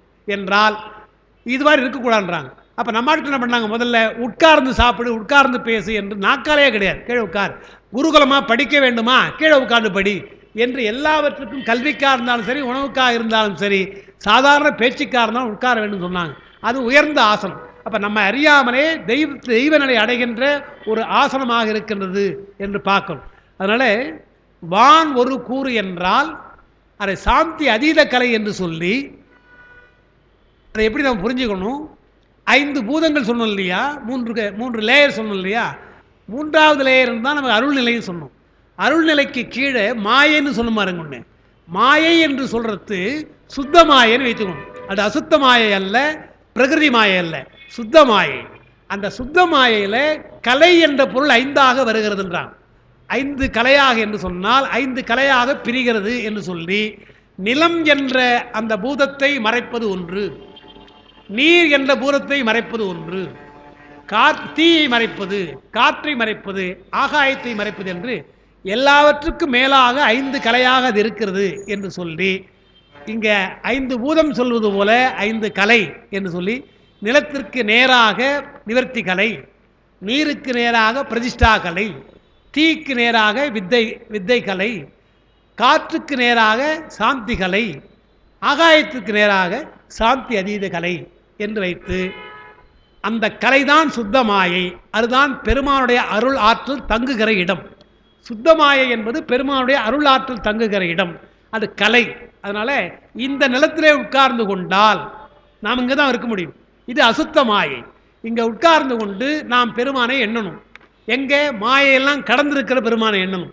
அவனை எண்ணுவதற்கு நமக்கு வடிவம் இருக்கிறது. இதுபோல் அர்ச்சனை செய்யலாம், விளக்கேற்றலாம், எல்லாம் சரிதான். இதைவிட சிறந்தது எது என்று சொன்னால் அகப்பூஜைன்றாங்க. புறப்பூசையை காட்டிலும் அகப்பூஜை சிறந்ததுன்னாங்க. அகப்பூசையிலேயே நான் சொன்னால் தியானம் சிறந்ததுன்றாங்க. அதை விட தியானம், ஏன்னா எந்த பூசை செய்தாலும் கடைசியில் தியானிக்கணும். தியானம் சிறந்ததுன்றாங்க. தியானத்துக்குள்ளது மந்திரம். எனவே என்ன சொல்கிறாங்க, பூஜை முடிவிலே மந்திரத்தினாலே, தியானத்தினாலே மந்திரத்துக்கு போனால் மந்திரம் எல்லாம் சுத்தமாயை. மந்திரமெல்லாம் சுத்தமாக இருப்பதால் நீங்கள் நிலத்திலே இருந்து கொண்டு ஒரு மந்திரத்தை சொன்னால் அது நிவர்த்திகளை.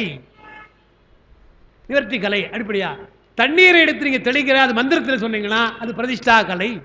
விளக்கு ஏற்றுகிற பொழுது ஒரு பாட்டு மந்திர பாட்டு பாண்டிங்கன்னா அது வித்தை கலை. காற்று கவரி கொண்டு வீசுறீங்க பெருமானுக்குன்னு சொன்னால் அதற்கு ஒரு மந்திரம் தான் சொல்லணும். மந்திரங்களை சொன்னால் அது சாந்தி கலை. கடைசியில் ஓசை என்று மணி இல்லையா, அந்த ஓசைக்கு சென்றால் அது சாந்தி அதீத கலை என்று 5ஆக பிரித்து நிலத்திலே செய்கின்ற பூசையை பெருமான் ஏற்றுக்கொள்வதற்கு மந்திரங்கள் வழி. மந்திரங்கள் தான் பிரகிருதி மாயை விட்டு அசுத்தமாயை விட்டுட்டு சுத்தமாய்க்கு போகின்ற வழி என்று சிவபூஜை செய்கின்ற பொழுது இந்த கலையை சொல்வார்கள். அதை கொஞ்சம் புரிஞ்சுக்கிறது கஷ்டம், அதை இந்த அளவு புரிஞ்சுங்க. இந்த அடிப்படையில் தான் கோயிலுக்கு சென்றால் சிவலிங்கத்துக்கு பக்கத்தில் 5 தலை நாகம்னு வைத்திருப்பாங்க. அந்த நாகம்னா பாம்புன்னு அர்த்தம். பாம்பு என்றால் குண்டலினின்னு அர்த்தம். குண்டலினிக்கு உருவம் என்ன கொடுத்துருக்கும்? பாம்பு தான் கொடுத்துருக்கும். பெருமான் இந்த கங்கணம் கட்டிருக்காங்க, கழுத்தெல்லாம் பாம்பு போட்டிருக்காங்க, குண்டலினி சக்தி என்று சொல்கிறாங்க. அந்த குண்டலினி சக்தி என்றால் பாம்பு வடிவாக இருக்கிறது உருவகம் தான், பாம்பா இல்லை, உருவகம் தான். அது என்ன என்றால் மூலாதாரத்தில் இருக்கிற சக்தியை புருவனடுக்கு கொண்டு வர வேண்டும். ஆனால் அது எப்படி இருக்கிறதா? ஒரு பாம்புக்கு முக்கியமானது வால் அல்ல, தலை தான். எல்லாருக்கும் தலை தான், அதில் பாம்புக்கு மிக முக்கியம். ஏன்னா படம் எடுத்து விஷம் தன்னை காப்பாற்றுவது, மாணிக்கத்தை கக்கிறது. அப்படிப்பட்ட தலை அது என்னவா இருக்குதா? நமக்கு புருவ நடுவிலே வால் இருக்கிறது, மூலாதாரத்தில் தலை இருக்குதான். அப்போது நன்றாக விழிப்பு நிலையிலே வர வேண்டிய தலை நன்னா தூங்குதான், படுத்துட்டு தூங்குதான். எப்படி தூங்குனா வாழை சுருட்டி கொண்டு தூங்குகிறது என்பதனால்தான் குண்டலினி சக்தின்னு. குண்டலினா வளைந்திருத்தல் அர்த்தம். வளைந்து வளைந்து அந்த சக்தி இருக்கிறது, அதை எழுப்பணும். எப்படி எழுப்ப வேண்டும் என்று சொன்னால் காற்று தான். நமக்கெல்லாம் உணர்ச்சிக்கும் சொல் அறிவுக்கும் எல்லாவற்றுக்கும் காற்று முக்கியம் அல்லவா? எனவே மறைந்து கிடக்கின்ற இந்த குண்டலினி சக்தியை, பின்னால் இருக்கின்ற மூலாதாரத்தில் இருக்கின்ற அந்த சக்தியை எழுப்புவதற்கு இடகலை பிங்கலை விட்டுட்டு சுடுனை நாடி என்று ஒரு நாடி, அந்த முறையிலே நீங்கள் செய்தால் 3வது நாடி வழியாக, அதான் அடைச்சிட்டு இருக்காங்க முதுகெலும்பில், அடைத்து கொண்டிருக்கின்ற காற்று வழியாக சென்றால் அது என்ன ஆகுமா? பாம்பு தூங்கி கிடக்கிற பாம்பை தட்டினா புஷ்ஷுன்னு எழுந்திருக்கு இல்லையா, அதுபோல் இந்த குண்டலி சக்தி வேகமாக எழுந்து இங்கே வந்துடுமா, புருவனடுக்கு வந்துடும். அப்போது இடம் மாறுகிறது. தலையிலே வாலும் மூலாதாரத்திலே தலையுமாக வைத்திருந்தது, தலை வந்து புருவனடுவுக்கு போகும், வால் மூலாதாரத்துக்கு போன்றால் ரொம்ப அலர்ட்டாக இருக்கலாம், எந்த விதமான மாற்றம் இல்லாமல் அறிவு தீட்சணியமாக இருக்கும் என்றுதான். இதான் குண்டலினி எழுப்புறதுன்னு பேர். அவளை சீக்கிரம்லாம் எழுப்ப முடியாது. இப்போ வாங்க உங்களுக்கு எழுப்புறேன்னு சொல்லிட்டு இப்படி பிடிக்கிறானா எழுந்து பிடிச்சிடுறான் போன்றான், ஏதோ ஒன்று இல்லையா? அதெல்லாம் ரொம்ப கஷ்டம். அந்த மூலாதாரத்திலிருந்து கொண்டு வர வேண்டும் என்றால் அந்த சுடுனை நாடி வழியாக இருக்கிற நடுநாடி, அதைத்தான் வீணாதண்டம் சொல்கிறாங்க. அந்த நடுநாடி அடைத்து கிடக்கிறது. நீண்ட நாட்களாக தண்ணீர் வராமல் பைப் அடிச்சுக்குது இல்லையா, அதே மாதிரி அடைச்சி கிடக்குது. இதை நீங்கள் 1 நாள் 2 நாளில் காற்று விட்டு அடிச்சிட முடியாது. 2 வகையாக முறைப்படி நீங்கள் செய்தால், அதெல்லாம் நாளைக்கு வந்தீங்கன்னா ஐயா பெருமாள் சொல்லுவாங்க, அதெல்லாம் இப்போ நான் சொல்லிட்டு இருக்கேன். அதாவது பூரகம் ரேசகம் கும்பகம் சொல்கிற பொழுது பூரித்து இடப்பக்கமாக பூரித்து ஆரம்பத்தில் கும்பம் கூடாதுன்றாங்க, கும்பிக்கக்கூடாது, விட்டுடும். இப்படி போய் இப்படி வந்துடணும், அதெல்லாம் முதல்ல கற்றுவிடுவாங்க. ஆரம்ப நிலைக்கு பிராணாயாமம் வேறு. சுடுனை நாடி வழியாக வர வேண்டும் என்றால் முறையான ஒரு ஆஸ்தான ஒரு ஆசிரியர் அவரிடத்து முறையாக கற்றுக்கொள்கிற பொழுது கும்பித்தல் என்றால் உள்ளே சென்ற காற்றை வெளியிலே விடாமல் கும்பிக்கணும். அதான் கும்பகன்னு பேர். இப்போ இழுத்துட்டீங்க, மூக்கு வழியாக இழுத்தாச்சு அந்த காற்று, உள்ளே போன காற்றுக்கு என்ன இயல்பு? ஒரு இடத்துல இருக்காது, அலைஞ்சிட்டே இருக்கும். காற்றினுடைய இயல்பு அலைந்து கொண்டே இருக்கும். அப்போ அலைந்து கொண்டே இருக்கிற காற்றை நீங்கள் நிறுத்த பார்க்குறீங்க. எப்படி போகலாம்னு பார்க்குற பொழுது இப்படி வரணும், நியாயம் அப்படி தான் வரணும், இல்லை வாய் வழியாக வரணும். வாயை நம்ம மூடிக்கிறோம், இப்படி போக வேண்டிய மூக்கையும் மூடிக்கிறோம். என்னடா பண்ணுறதுன்னு பார்த்தா உடம்பு தான் துளைகள், அப்படி வரலாம், அவ்வளோ சீக்கிரம் வர முடியாது. அப்போ என்ன பண்ணும் என்றால் தேடி தேடி பார்த்து 3வதாக இருக்கிற நாடி இருக்கு இல்லையா, அடைச்சிட்டு இருக்கு இல்லையா, அங்கே போய் முட்டும். அங்கே முட்டுகிற பொழுது நமக்கு வலியும் ஏற்படும்ன்றாங்க, ஒரு வகையான இன்பமும் ஏற்படும்ன்றாங்க. இதெல்லாம் கொஞ்சம் கொஞ்சமாக அந்த காற்றை படப்பட அந்த அடைத்து கொண்டிருக்கின்ற அந்த மூலாதாரத்தின் வழியாக இருக்கிற நடுநாடி கொஞ்சம் கொஞ்சமாக திறந்து அந்த காற்று இங்கே வருதல், அதுதான் குண்டலினி என்று சொன்னாங்க.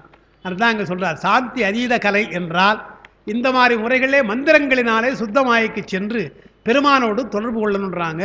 இதெல்லாம் ஏதோ கற்பனையாக சொல்லி வைத்ததும் கிடையாதுங்க, நேரடியாக பார்த்து பழக்கப்பட்டவங்க இருக்கிறாங்க. அடிப்படையாக நீங்கள் பார்த்தா இருக்கின்றாங்கன்னு பார்க்கும்.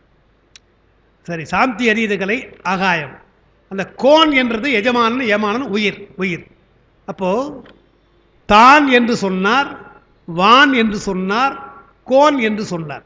தான் என்பது சொரூப லட்சணம், வான் என்பது ஆகாயம், சாந்தி அதீதகளில் இருக்கின்ற பெருமான். கோன் என்பது எஜமானன் என்றால் உயிர். அந்த உயிருக்குள்ளே இருந்து உள் நின்று உயிர்க்கின்ற தான். அந்த உயிருக்கு உயிராக இருக்கின்ற காரணத்தினாலே பாசத்தின் வழியாக இருந்து நமக்கெல்லாம் அதை உணர்த்துகிறான் என்று சொல்லி தன்னுடைய இச்சையினாலே அவையெல்லாம் செய்கிறான். அப்போ அப்படிப்பட்டவன் யார் என்றால் சலமயன், குளிர்ந்த தண்ணீர் போன்றவன் என்று அவனுடைய அருள்நிலையை குறித்தது. பெருமானை ஏன் சலமை என்று சொன்னார் என்றால் குளிர்ந்தவன் அவனுடைய அருள் தன்மைக்காக சொல்லப்பட்டது என்றார். அப்போ பாட்டில் சலமயனாமேன்னு வருது இல்லையா, சலமயன் ஆமேன்னு வருது. ஆம் என்ற சொல் அதை எடுக்கிறேன். ஆம் என்ற சொல்லால் என்னென்ன சொல்றார்? தான் ஆம், சதாசிவன் ஆம், கோன் ஆம், உயிர்க்கின்ற தான் ஆம், சலமயன் ஆம் என கூட்டி உணர்க.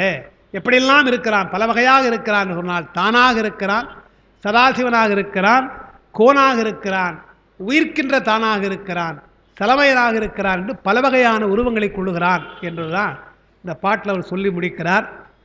அதுவரை நாம் இன்றைக்கி நிறுத்திக்கலாம் இல்லையா? இதோட இன்றைக்கி இந்த ஒரு பக்கம் தான் இருக்குது. இன்றைக்கு எழுதின பாட்டு இருக்குது. நாளைக்கு வருகின்ற பொழுது நாளைக்கு நமக்கு வகுப்பு இருக்குங்க. இதே போல் நமக்கு இந்த 6:15 மணிக்கு வந்துட்டிங்கன்னா 6:30 ஆரம்பிச்சா நல்லாயிருக்கும்னு நினைக்கிறேன். ஒரு 7:45 வரையில் நம்ம வைக்கலாம். இந்த வாரம் நாளைக்கும் இதனை தொடர்ந்து நமக்கு இருக்குது. இந்த ஒரு பகுதி நம்ம முடிவு, திருமந்திரத்தை ஒரு பகுதி முடிந்தது. இனி அடுத்து நாளைக்கு வந்து வேத சிறப்பு என்று ஆரம்பிக்கிறார். வேதங்களுடைய சிறப்பு என்று அவர் சொல்ல போகிறார். சில முக்கியமான செய்தியாளர் சொல்லியிருக்கிறார். அதை நம்ம பார்க்க வேண்டிய ஒன்று, அதுதான் அதை நான் எடுத்துருக்கிறேன். நாளைக்கு அதை சந்திக்கலாம் என்று கூறி இப்படி அருமையான ஒரு வாய்ப்பை நமக்கெல்லாம் தருகின்ற நம்முடைய ஞானமையாவுக்கு, ஏன்னா தனியாக ஒரு ஆளுங்க ஒற்றை ஆள் நின்று செய்கிறார் இல்லையா, ஒற்றை ஆளாக இருந்து துணையில்லாமல் செய்கின்ற அவருக்கு பெருமான் தான் துணையாக இருக்கணும், எல்லாருக்கும் துணையாக இருந்து அருள் புரிய வேண்டும் என்று நான் அவருடைய கேட்டுக்கொண்டு இருந்து கேட்ட பெருமக்களை அவங்களுக்கெல்லாம் இந்த நேரத்தில் நான் நன்றி கூறி அமைகின்றேன். வணக்கம்.